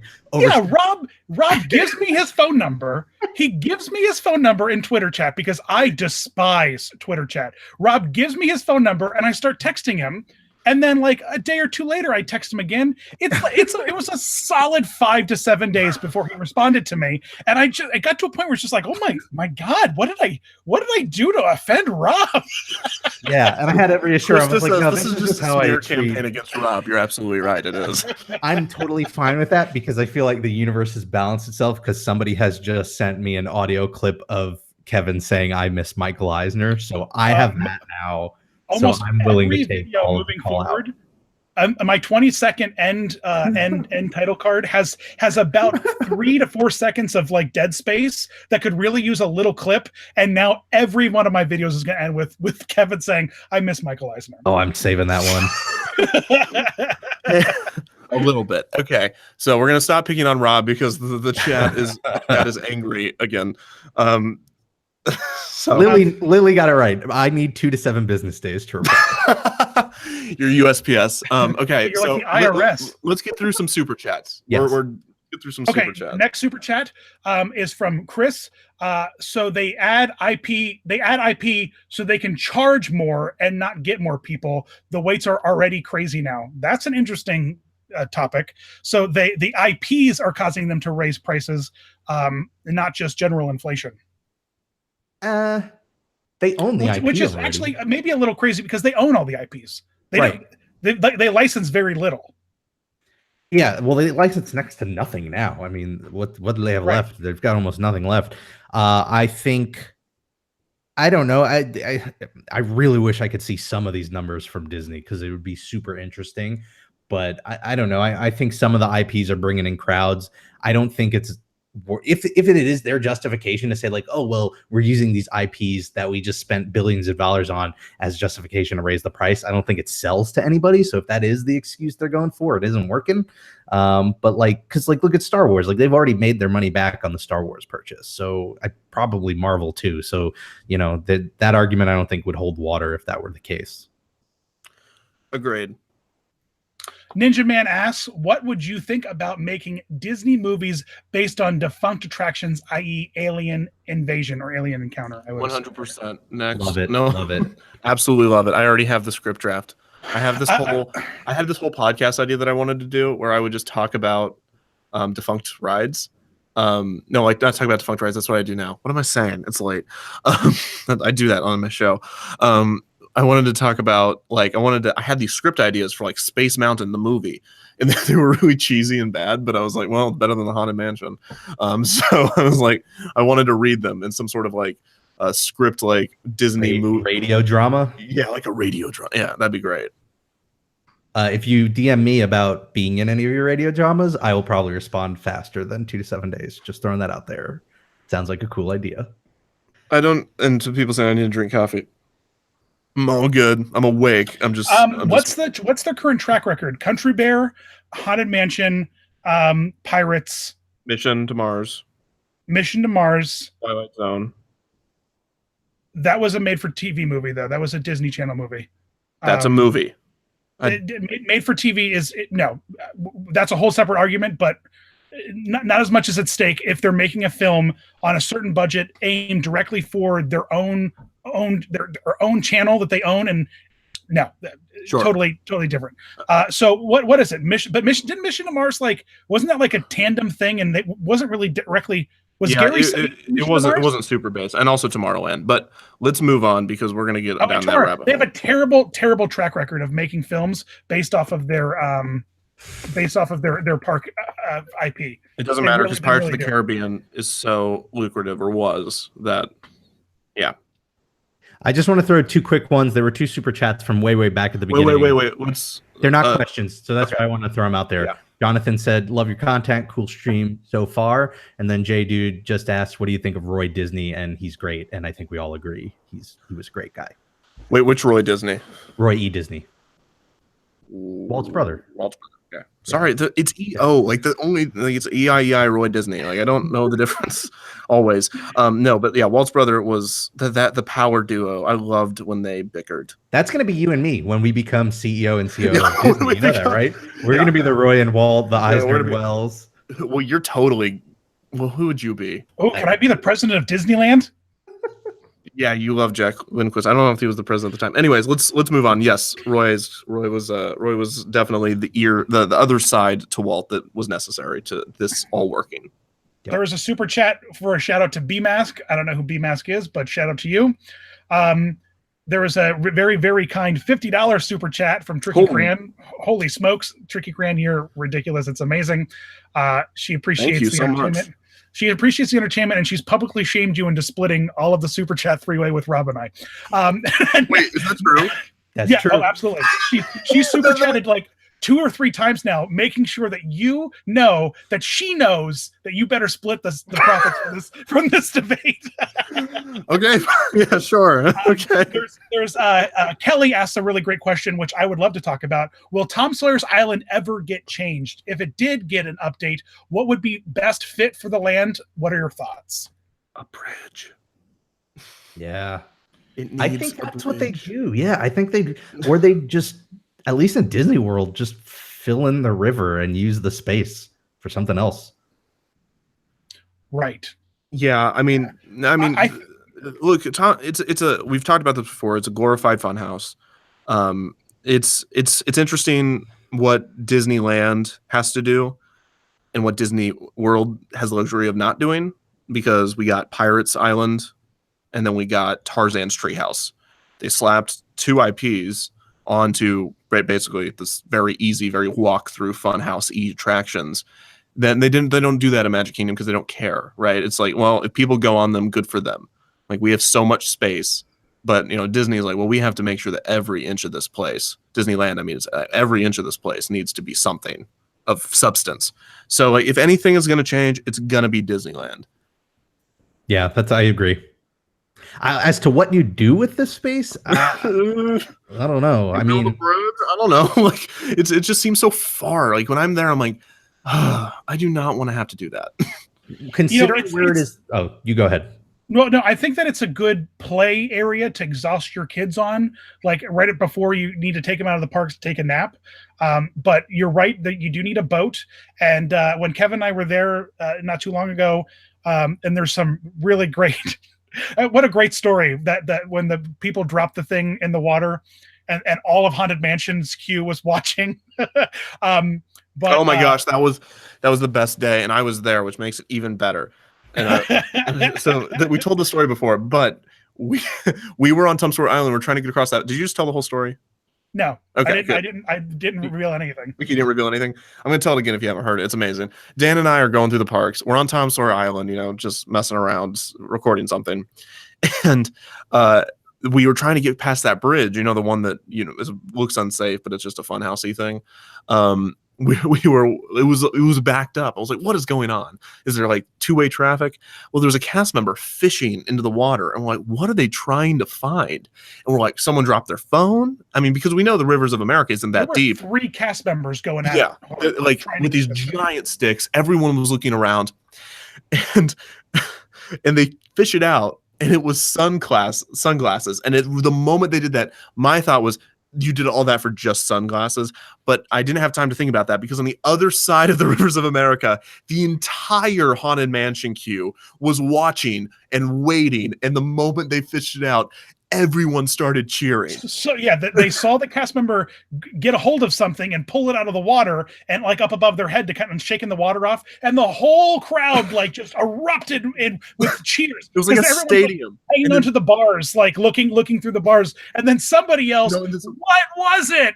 And then I think it was us that yelled, it was sunglasses, and they're like, oh, and then you heard a very disappointed, oh, no, because it was like the first person said, I knew you could do it, and then the other person was like, what was it? I'm like, it was sunglasses, and they were like, oh. I was like, oh, okay. Anyways, but yeah, other than that, nothing ever interesting has happened on Tom Sawyer Island.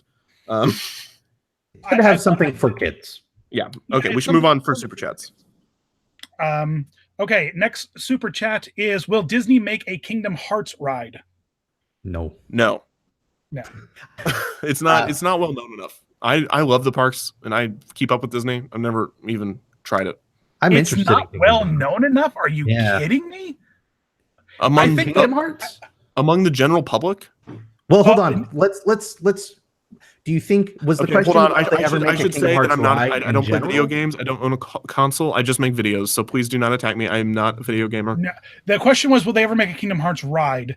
So maybe in Tokyo Disney, where like I assume the game is bigger over there because it's a JRPG. Well, I have a really great video exploring the history of Kingdom Hearts and Disney theme parks, and there is not very much, unfortunately, but the stuff that did happen does happen over in Japan. I could honestly see them making a kind of like Honey, I Shrunk the Audience kind of attraction, where it's like it could be a temporary thing put into a screened theater, like a PhilharMagic, where Sora, Donald, and Goofy take you on some kind of adventure through the various IPs. Your seat shakes a little bit. You get hit with water as they jump into the Little Mermaid world, that kind of stuff. But I don't see that being an audio animatronic, like physical ride of any way, shape, or form. Maybe get some kind of like Body Wars sort of thing where you're in the gummy ship and you're flying around, but then you can't really work in the worlds all that well, rather. So, but if there was going to be a place, it would be Tokyo Disneyland. And if it was going to happen, it hopefully would happen sooner rather than later, because there is a massive fan base for it. But yeah. All right. My thoughts. Yeah. Next. Sorry, I'm not. This isn't my topic. Chris wanted to say, sorry, I meant IPs give them a way to charge more. People will pay more to go into Star Wars to ride the Falcon versus Tomorrowland to ride the Rocket Ride. So he's saying that IPs, they don't charge more because of IPs, they charge more for the IPs. Like, you want to get Star Wars. I see what you're saying. Thanks for the distinction, Chris. That does make a little bit more sense. Yeah, that does make sense. I could see them doing that if they, especially with Star Wars Land opening. Anyways, but yeah, good correction. Okay. That makes sense. Mercurial Moose just said that they really love the content and wanted to say thanks, and they always look forward to weekends when they can binge all of our stuff. Thank you, Moose. You're very, very kind. Thank you, Moose. And Jonathan brings us to we're up to date on our super chats. And Are you Jonathan sure, asks, really? Yes. At least as much as what I've been tracking them, we're up to date. Okay. Jonathan asked, and this is going to spark an interesting debate: are we supportive of the upcoming Disney streaming service, or should they have kept their license deals with Netflix and other streaming companies? I would love to hear Kevin's thoughts on this. Yeah, I want to hear Kevin go first before. I don't want to repeat myself, and I've said this before. I am supportive if they do it the same way they do it on their cruise line. If you've ever been on a Disney cruise, the Stateroom TV has every Disney movie ever separated into live action, animated, Pixar. Like they separate them, and it's glorious. It's glorious. Awesome. I'm so excited for my cruise now. Oh, Rob, if you ever text me back, which you never will, but if you ever, because as we know, see that this finally paid off and made a point. If you ever text me back, we can talk about the Disney Cruise Line, because it's awesome if you ever have the chance to go. But no, you don't realize how amazing it is to have nothing but Disney movies in a row and to be able to go any one you can think of until you're there and you actually get to click through all the animated movies, and then it's just so nice. I think it's a good idea if they do it like that. If they keep the original content quality. The thing is, we haven't really seen, this is going to be interesting, because if you look at ABC, and this is not my area of expertise, but ABC is not producing Netflix quality shows. It's not producing AMC quality shows, even the AMC or any like these not of the big 5 channels, right? It's producing pretty generic crime shows, sitcoms, like, and some really great, AMC or ABC. ABC. AMC is the other channel that like makes Walking Dead and made Breaking Bad, right? Am I getting any of this right? Okay. Yes. ABC, which Disney owns, isn't. It's just the style of episodes of shows that I've seen, and with a few exceptions, and they're they own How to Get Away with Murder and all the TGI T or F, or I'm just spiraling right now. But point that I'm making is Disney is going to have to figure out, how do we make television content, if that's what they want to do. How do we make television quality content on our streaming service to compete with the content that Netflix can make? Because that means they have to give up more creative control than they ever have in the history of their company, because that's how Netflix, Amazon Prime, and Hulu succeeds. And that's also how they fail a lot of times with shows. They give up a lot of creative control. That's why directors want to work with them. That's why writers want to write with them. That's why actors are going to them, because they act as both the distributor and the producer. And it's less risky. So with the way their business runs, they can give you so much more creative freedom, and people love that. Disney, if they're going to get into this market, they have to realize they're also going to have to give up more creative freedom than they ever have. And they're also going to have to produce quality TV content and make it not feel like I'm watching Disney Channel, which is going to be a hard hurdle to overcome. But overall, I'm supportive if they can get their classics all on at the same time. But I have a feeling, and I'm going to let you talk, Rob. I don't mean to take up so much time here. But I have this bad feeling in the pit of my stomach that they're going to they're going to do the Disney Vault thing, in that it's not necessarily they're going to get you to come on like, oh, come watch the Muppet Show or come watch this. It's going to be in January on the Disney streaming service. You can watch Dumbo the Flying Elephant, but it's going to be gone after that. Or in March, you can watch Aladdin, stuff like that. I fear for that as well. I think you raise a bunch of really good points. I think one thing is they're going to have to also get very comfortable with failure, because like you said, they have to hand over creative control, and that works a lot for some of these platforms, but it also fails a lot. But that's just part of how it works. Like you're going to fail sometimes. And I worry a little bit, because if you look at the way Disney approached the video game industry, they were very timid. They failed. And they got out of it. They're like, we're not going to do video games anymore. We're just going to license out our stuff to other, publishers. And that's like been really disappointing. So hopefully they don't take a similar approach where like, oh, well, the ratings aren't high enough for this project, so we're just going to let it die immediately. They're going to have to stick it out a bit. I also think, the other thing I worry about is there was an interview, I think, with Iger a while back where he was talking about the service, and he talked about how it's going to be priced accordingly because the content volume isn't going to be very high right away, and they're going to like ramp up to it. And the specific quote he used was, "We want to walk before we run." And while I think in general that's a really smart way to approach something, the problem is they're entering a race where all their competitors have already been running for the past like 5+ years. So they can't get into this walking. And when you're Disney and you have that giant library of content, how do you not launch the service with everything you can possibly get on there? That's crazy to me. And I'm afraid that's what they're going to do. Like you said, to an extent of, having the vault in action. I don't think they're going to roll out everything right away. I think they're going to slow drip it out. And I think that's a bad move. But either way, I'm happy that they're doing this because, I've always said if there's any company that can pull off being just the creator and having their own streaming service, it's a Disney. And so whether it fails or succeeds, I'm glad we'll find out one way or another. And then we'll have that precedent to go like, well, can Universal do it? Can, well, I guess Fox can't now, they're part of the other one, but like, can Sony Pictures do it? Like, can you do streaming services if you're the content creator solely? And I don't know, we're going to find out, and I'm excited to see that. Well, I do have another thing about this, and I agree with what you said. I think it's a bad idea to do the alternative of dripping everything out. I think you need to have a really strong presence right away, and people don't like price changes. That's true. They just don't. That's not a good idea. If your business model is, well, we're not going to have that much content at the beginning, but we're not going to charge as much. Why are you doing that? Stop that. It's not like it's not like there's not digital transfers. It's not like, oh, well, we got to go back and, make sure this is streamable. You can rent any Disney movie off of Amazon Instant Video right now, right? For the most part. So it's doable. My biggest thing is we have yet, and correct me if I'm wrong, we as a culture love to make fun of things. We love to all gather around and harass one specific thing. In this debate, it's Rob, but most of the time it's me. And in, in culture, it's something. So, for instance, the joke in the fast food industry has always been Arby's, right? Like it's like Jon Stewart did it, a bunch of comedians do it. Like if like it's like an insert like funny fast food place, Arby's, because it's like I mean people like Arby's, whatever. Oh, what's the worst pizza, or like what's the funniest thing you can insert here, like Papa John's, you know?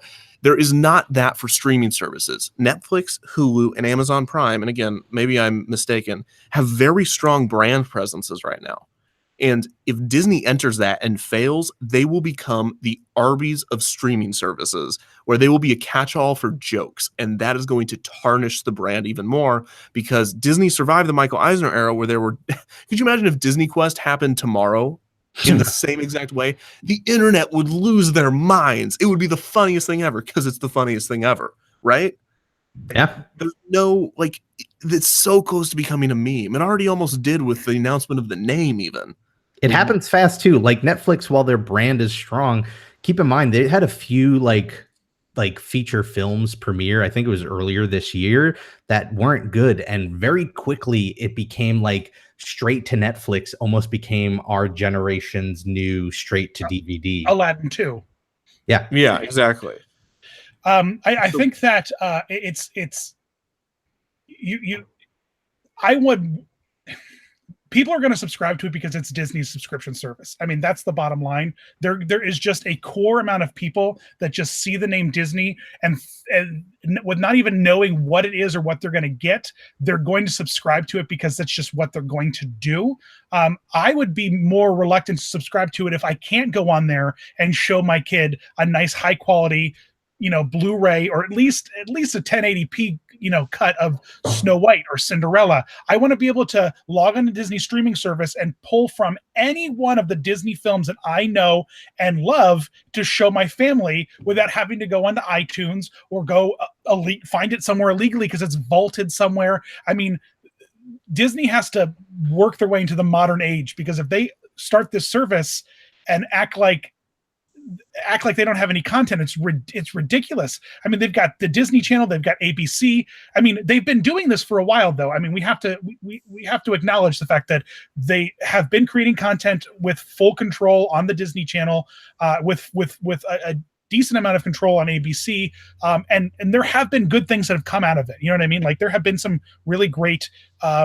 Even movies like High School Musical, while it's silly for me to say it was a great movie, it was a very successful film, and Disney had full control over that. So I think they understand that aspect of it, and I don't think they're going to step on their own toes too much. But for them to say we're not going to have a lot of content to start, I hope that he was inferring we're not going to have a lot of original content. Yeah, because. And I really wish someone would get an interview with him and say, can you just clarify, did you mean original content or any content? Because you have lots of content already. The fact that I can go onto my Apple TV right now and log onto my Disney Now app with my service provider and get access to tons of episodes of Muppet Babies and Mickey Roadster and Mickey Clubhouse and all those Mickey shorts. The fact that there's all that content already there, and he's saying that if I had to pay $5 a month to get all that stuff for my kid, I certainly would. And for him to say we're not going to have a lot of content, I just really hope he means new original stuff that you haven't seen yet, like this Star Wars TV show or these Marvel TV shows or the Muppet Show. Please be good. But yeah, I think also a conspiracy, if you will. Dan, you have children. Is that a conspiracy? Multiple. No, hold on. Well, no, this is the start to the conspiracy. The conspiracy is not about Dan's children. Hold on. Let me get to this point. Dan, you have multiple children. What is one of their favorite Disney movies? Oh, all of them. I mean, they love name one that they were like really liked for a while. Inside Out. Inside Out. Imagine that they loved Inside Out, and you had the ability to, the moment they said, I want to watch Inside Out, you played Inside Out, and you could do that. Then all of a sudden, Disney took away your ability to do that, and you could get Inside Out, but it's $2.99 on Amazon Instant Video. I don't think they'll do that though. I hope not, but I don't know. I think they have that right now. They have this Disney movie app that allows you to connect your Amazon, iTunes, like all of the services you can buy movies to, and like I was super excited when they announced this Disney movie app. I'm like, oh my God, this is going to be awesome. I can just go there. I can buy movies through this app, or I have a subscription. I just have access to all their movies. And it turns out, no, it'll show you the stuff you have on iTunes or on Amazon or this and that kind of stuff. And I was super disappointed and instantly deleted the app. And I never touched it again. So, I mean, they have to, the streaming service has to be that. It has to be, I want to watch Hocus Pocus right now, not just in October. Yeah, it's July 4th, and for whatever reason, we're watching Hocus Pocus to celebrate the nation's birthday. That needs to happen. It can't be a rolling catalog. Like if Netflix were to suddenly say, "Oh, we're not going to have The Defenders be on, every other year," even though it's a Netflix original, which is a bad example because they don't own it, out and out. But if they were to say that, people would be like, wait, what? How does that make any sense? What are you trying to increase demand on a digital thing that there's no need to increase demand on? It's just would be ridiculous. Right. Well, we have some more super chats, don't we? We do have some more super chats. Let's go. Jack Blair says, what is the most realistic, best way for Disney to expand outside of the parks and be successful, i.e. a better Disney Quest?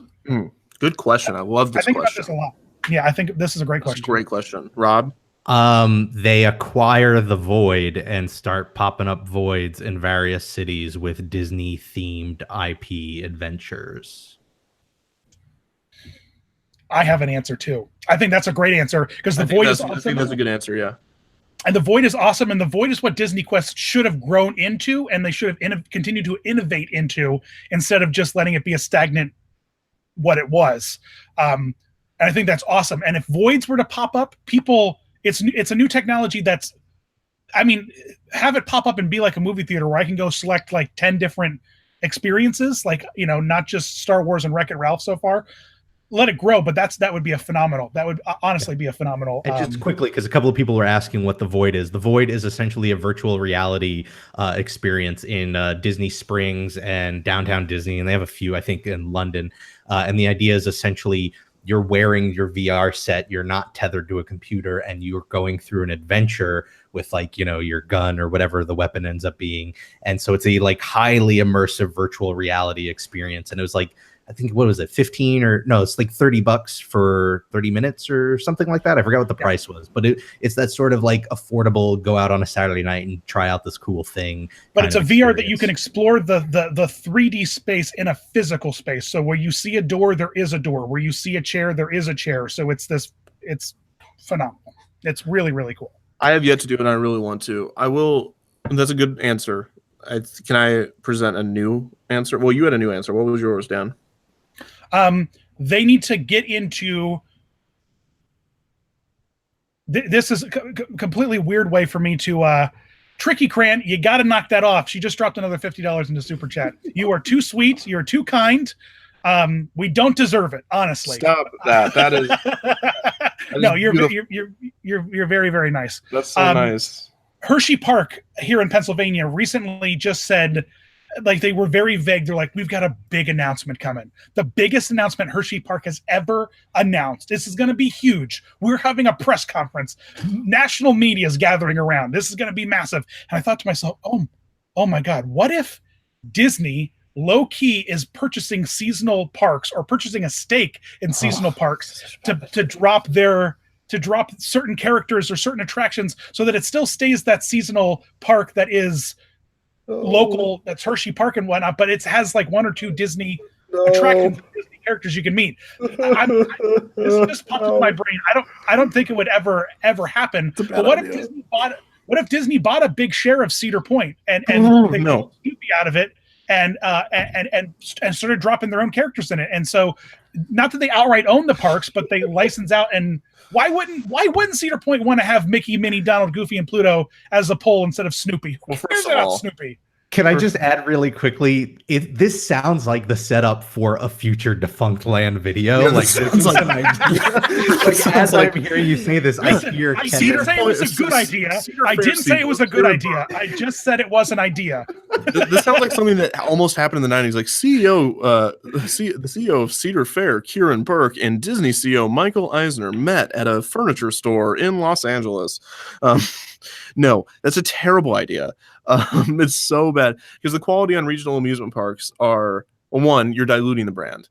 Again, and I mean, I'm not trying to be critical of your idea. I'm just playing it out. This isn't like bashing you. No, you're right. You're right. It would very much dilute the brand. And also, if you plop that down in a city, you just took away every single one of their incentives to go to the place you want them to go, which is Walt Disney World. Well, but it would not be an incentive. It would be it wouldn't remove the be a incentive. It would be a teaser. Like, oops, did I just put Pirates of the Caribbean and Worlds Here's of your Fun? favorite regional park.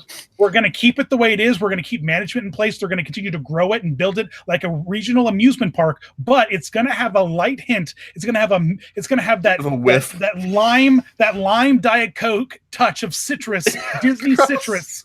That you take a sip and you're like, ooh, do I taste a little lime in here? It's not unpleasant. It's there enough. It's going to be that. You know what I mean? But with costume characters. Disgusting. Well, here's my idea. That was a bad one. I understand where you're coming from, but like that is just so like if that was an actual business decision, that is a Defunctland episode waiting to happen. Here's my idea. You might not be expecting this. My idea: Disney should expand into its theming in its restaurants. I personally think that a Trader Sam's could work outside of Anaheim and Orlando. You mean 100%. Skipper? Oh yeah. Oh yeah, very much. This would not technically, I mean, this is not like Mickey Mouse in your face. This is if you created a reason not only to go to that Trader Sam's because it's Trader Sam's. First of all, you don't need to rent that much space. It's not that big of a risk. You just have a little shack and probably in part of a bigger restaurant. But it's so exclusive, and you make the drinks crazy expensive. You make the theming amazing. You upkeep it, and you place those in the major cities across the United States, similar to how ESPN Zone and Club Disney did it. Because ESPN Zone was successful. It was for a while. It was the recession that killed it, and the lack of Disney regional entertainment crumbling. If you put Trader Sam's throughout the United States, and if you don't know what I'm talking about, it's a tiki bar that's at the Polynesian and at the Disneyland Hotel. If you put these throughout the United States and you created a reason that someone needs to go to each one of them, like, oh, well, I'm stopping in Milwaukee for a layover and I'm going to be here for 5 hours. I have to go to Trader Sam's because I've never been to this one. And there's some reason, there's some story, there's some thing I need to get here. People that are just passing through that city would go. If you put it in an airport, I don't know, something like that. I think an airport application would work best because of the size of you got to keep that area. You got to keep that bar small and compact in order for if Rainforest Cafe loses a lot of the charm of its gags because it's just so massive and you miss out on almost half of them. It's also Rainforest Cafe. Right.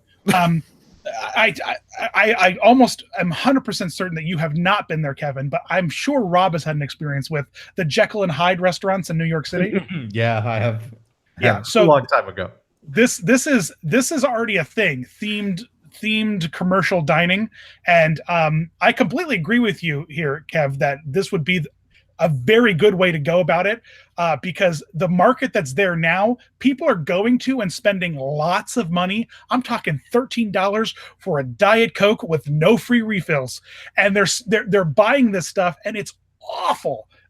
The worst Caesar salad I've ever had in my entire life. I got at it's ingrained in my memory, this Caesar salad.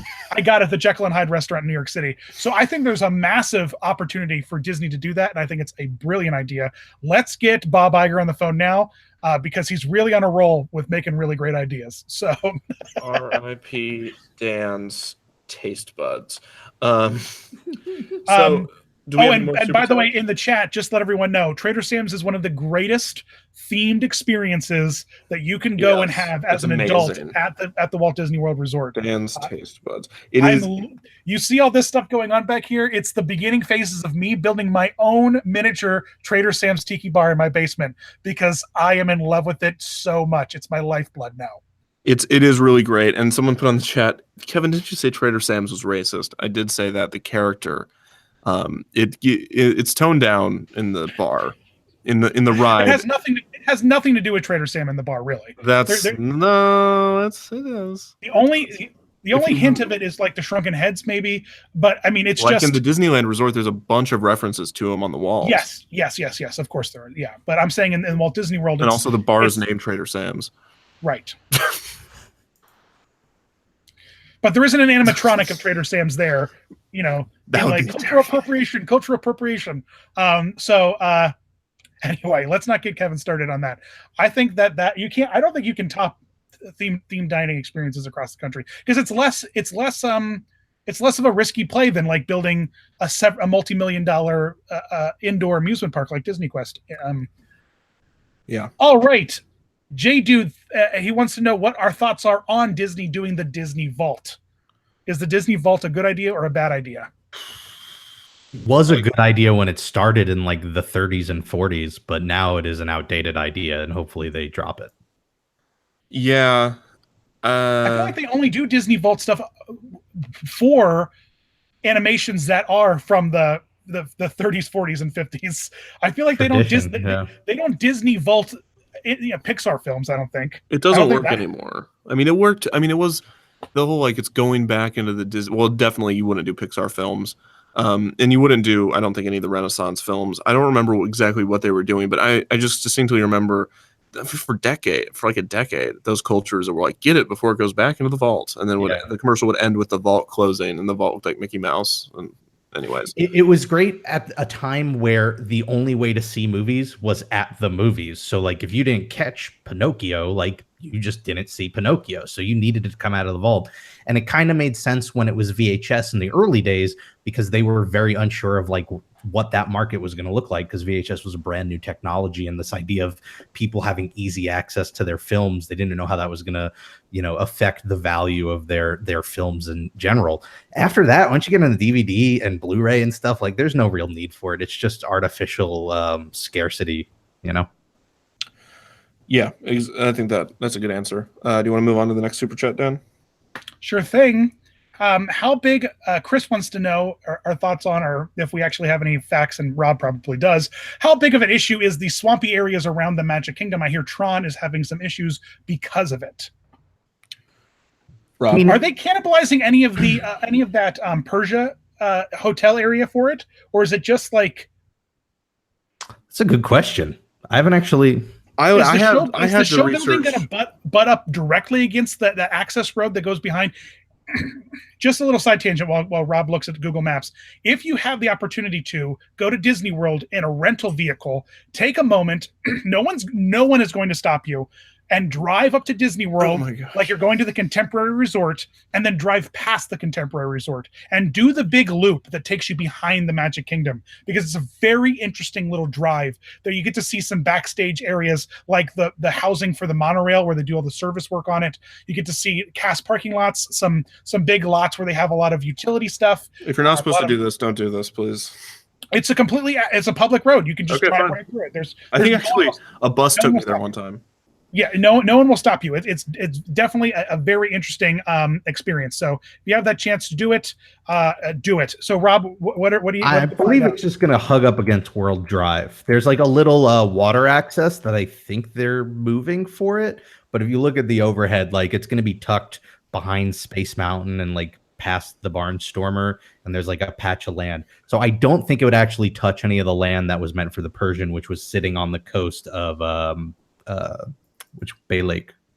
Yeah. And if you look at Google Maps, there's a big brown spot where they just have a bunch of cars parked where that whole hotel was supposed to be, because they cleared all the forest out for it. But But answer the super chat, Rob. Do you know anything about the swampy?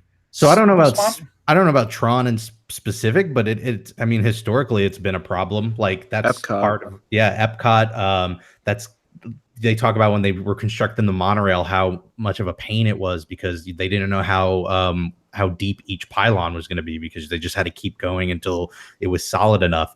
And I believe it was the leading reason why they ultimately scrapped the Venetian hotel, which was going to sit on the Seven Seas Lagoon, is that patch of land by the Contemporary was just too soft for them to like actually build anything long lasting. So it could be a problem. I would hope in 2018 they're good enough at like doing the surveys for that it, you know, they know it'll be safe to build there, but could still probably a headache for them.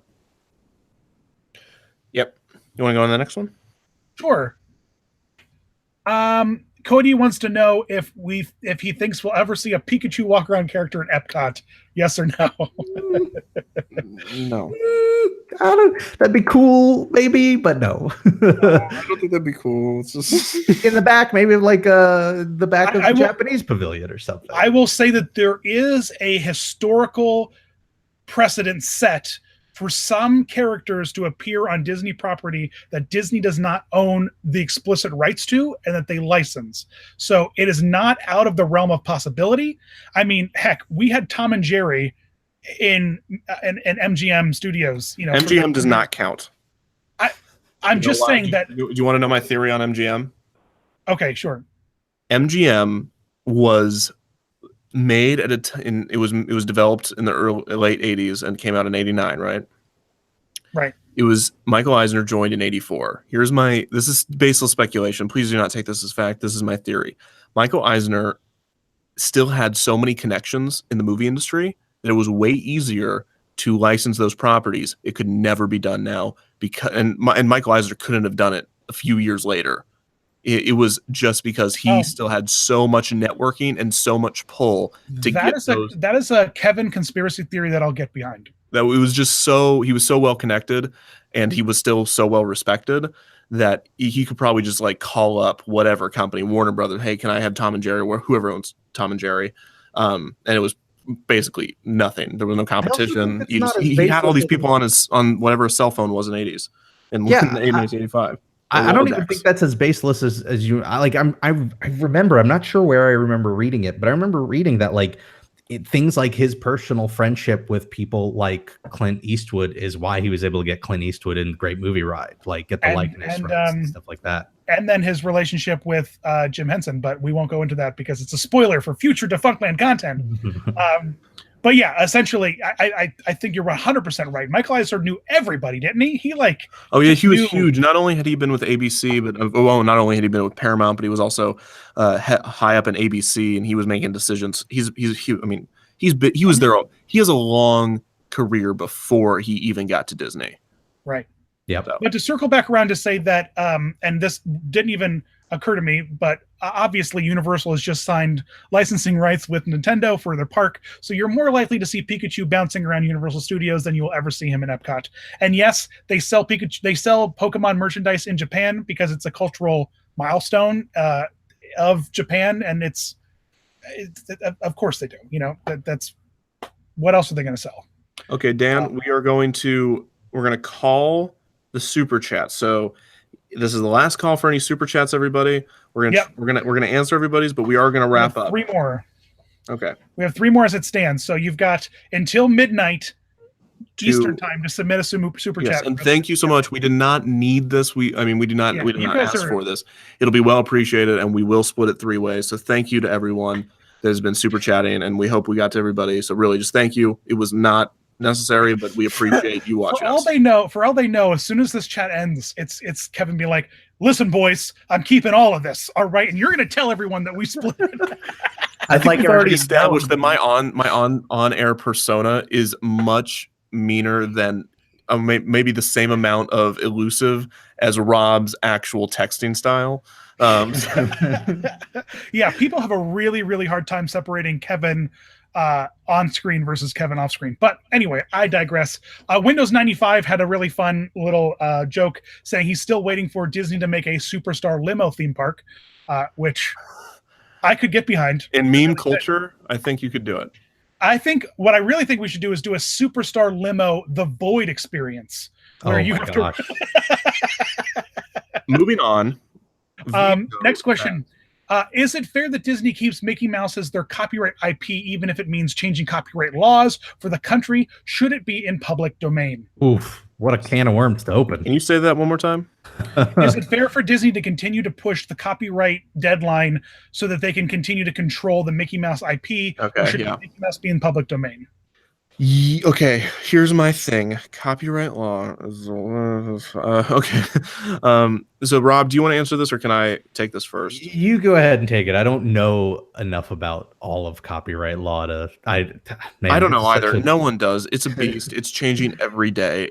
It's okay, in my opinion, that Disney is protecting Mickey Mouse.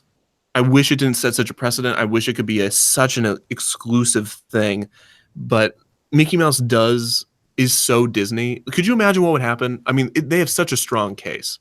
They have continued to run the company. They've used that branding. Could you imagine if Mickey Mouse was in the public domain? Like how crazy that would be. Any restaurant could call themselves Mickey's Kitchen.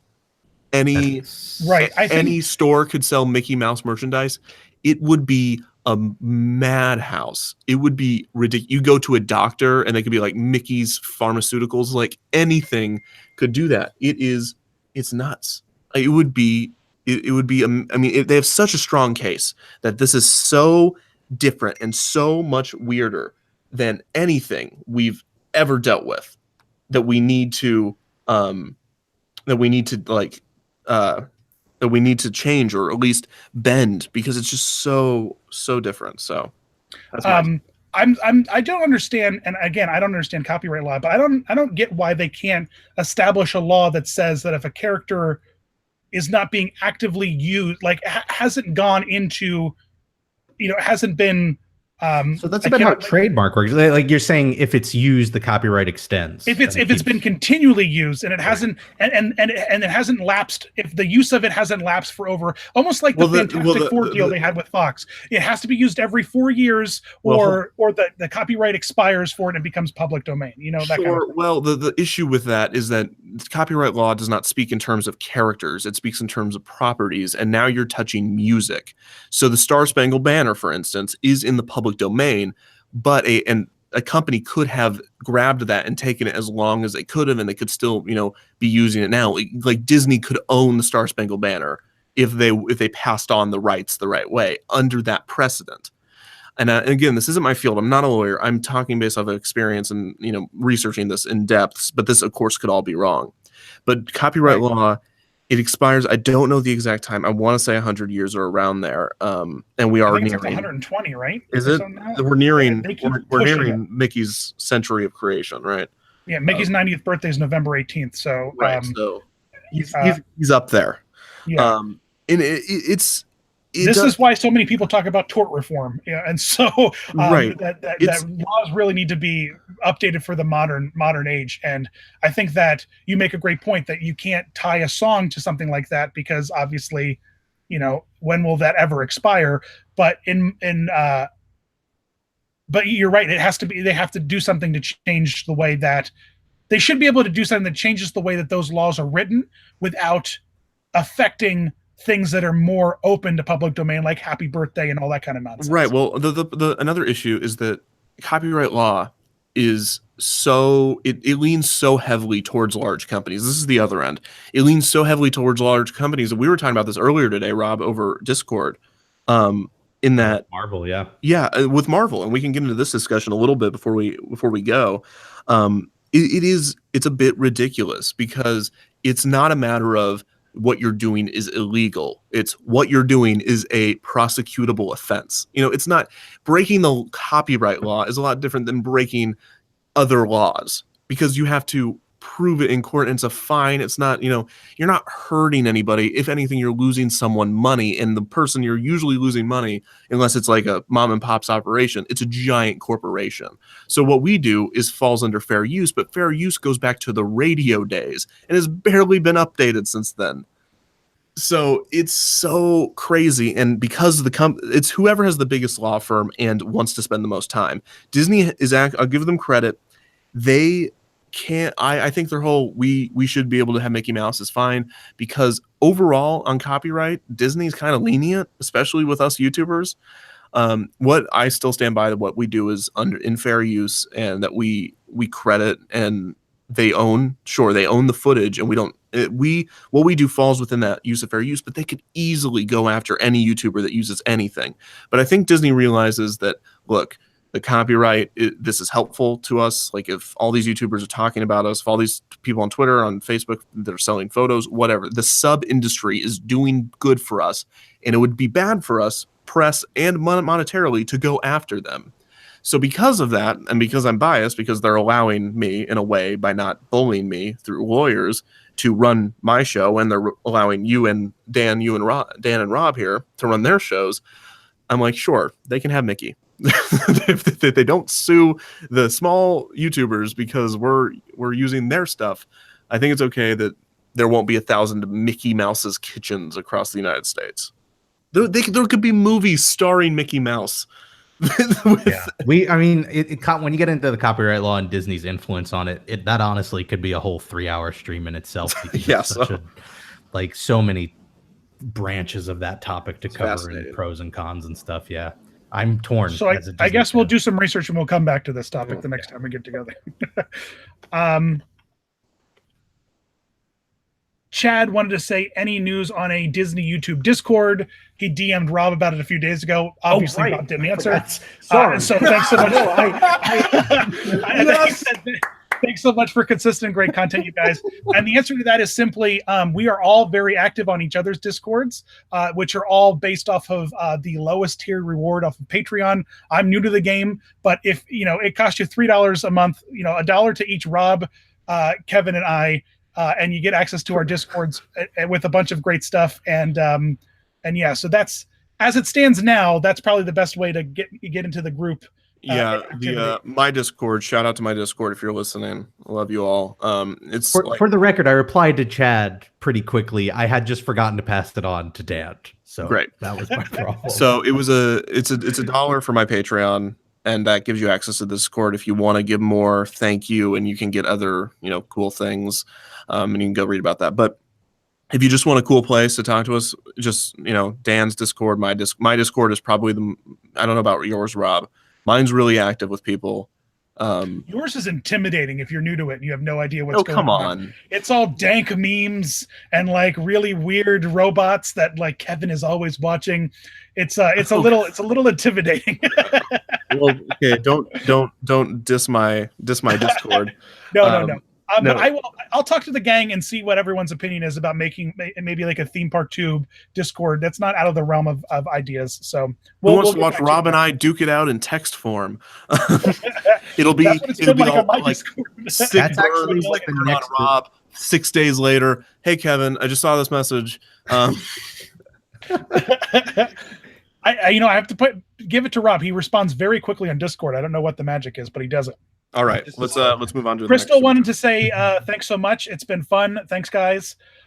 D Gil Vids says any other Tron stuff you'd like to see near the coaster.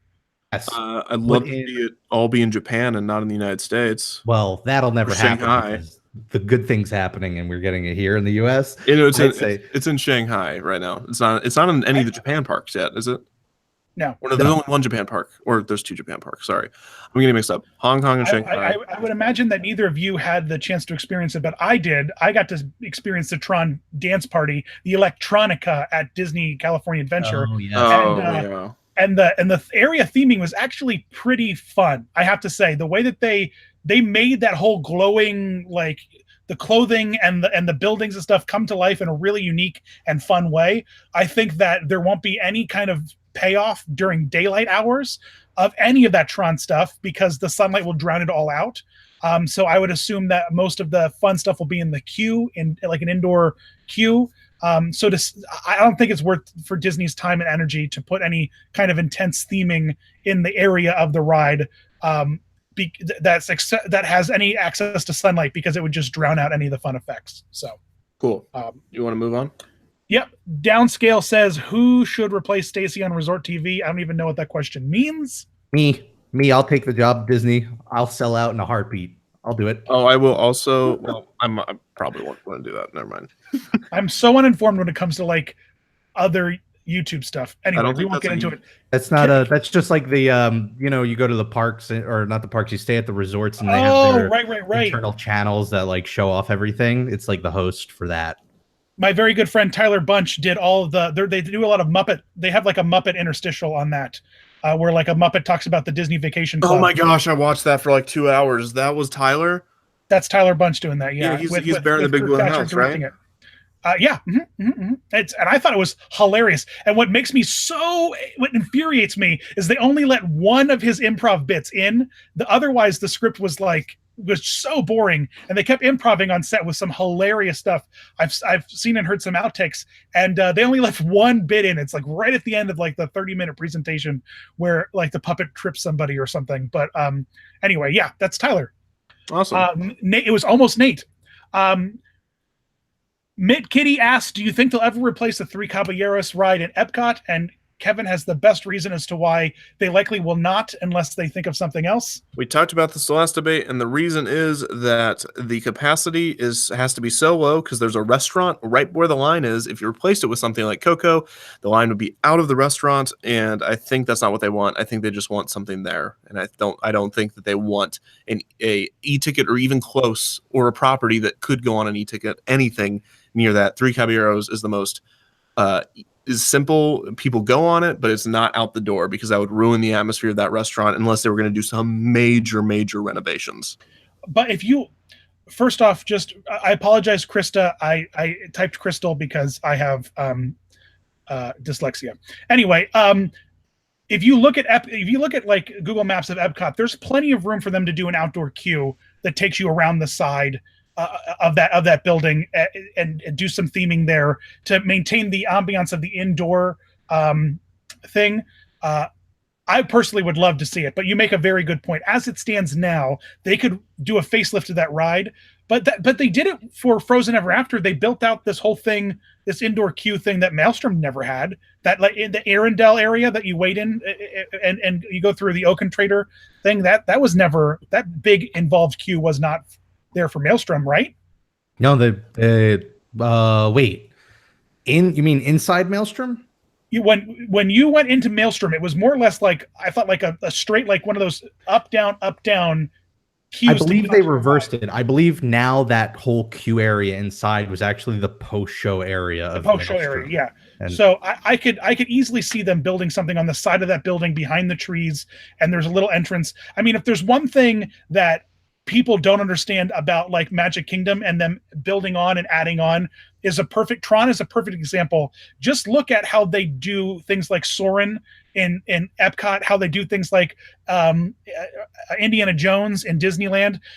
All you need is about 150 feet of space accessible on any path, and then you just do a long queue that takes you through 400 feet outside of the park. You know, when you ride Indiana Jones, you're like practically like in the parking lot. So I think that they know how to very easily mess some things around.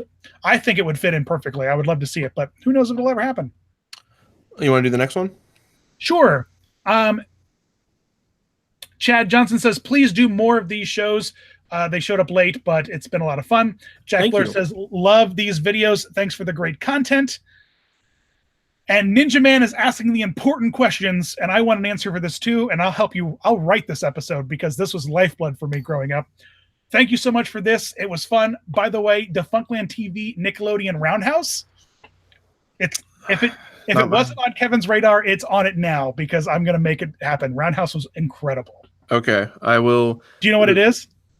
I have never seen it. By the way, Defunct TV is we have some big plans right now. We're doing 90s, and soon we're going to be doing something else. So.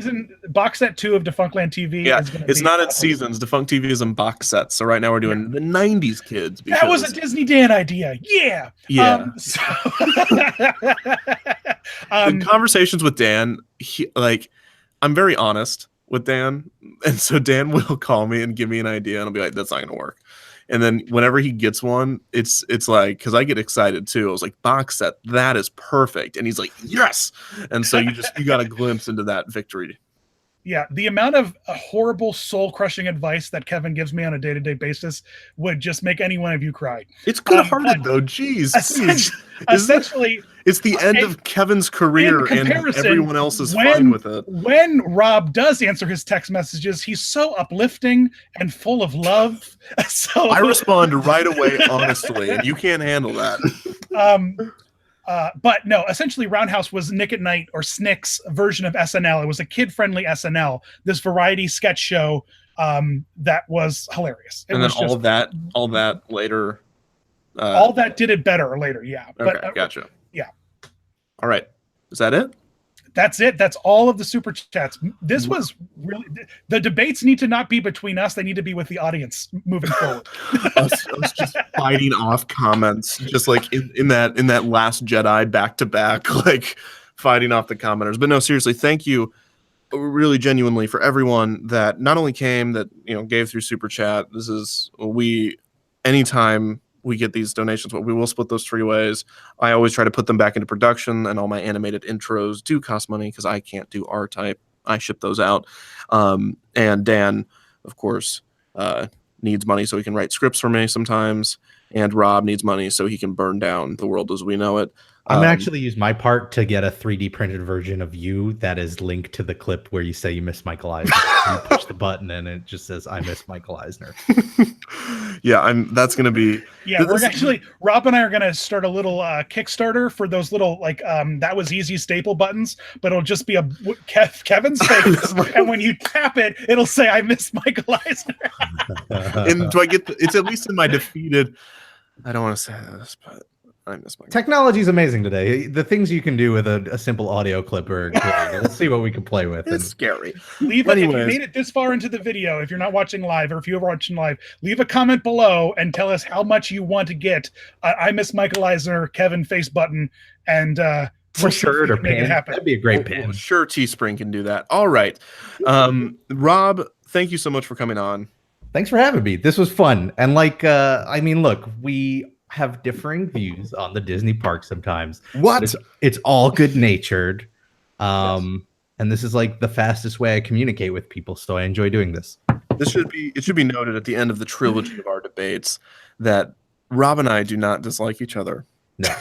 as many commenters tend to believe.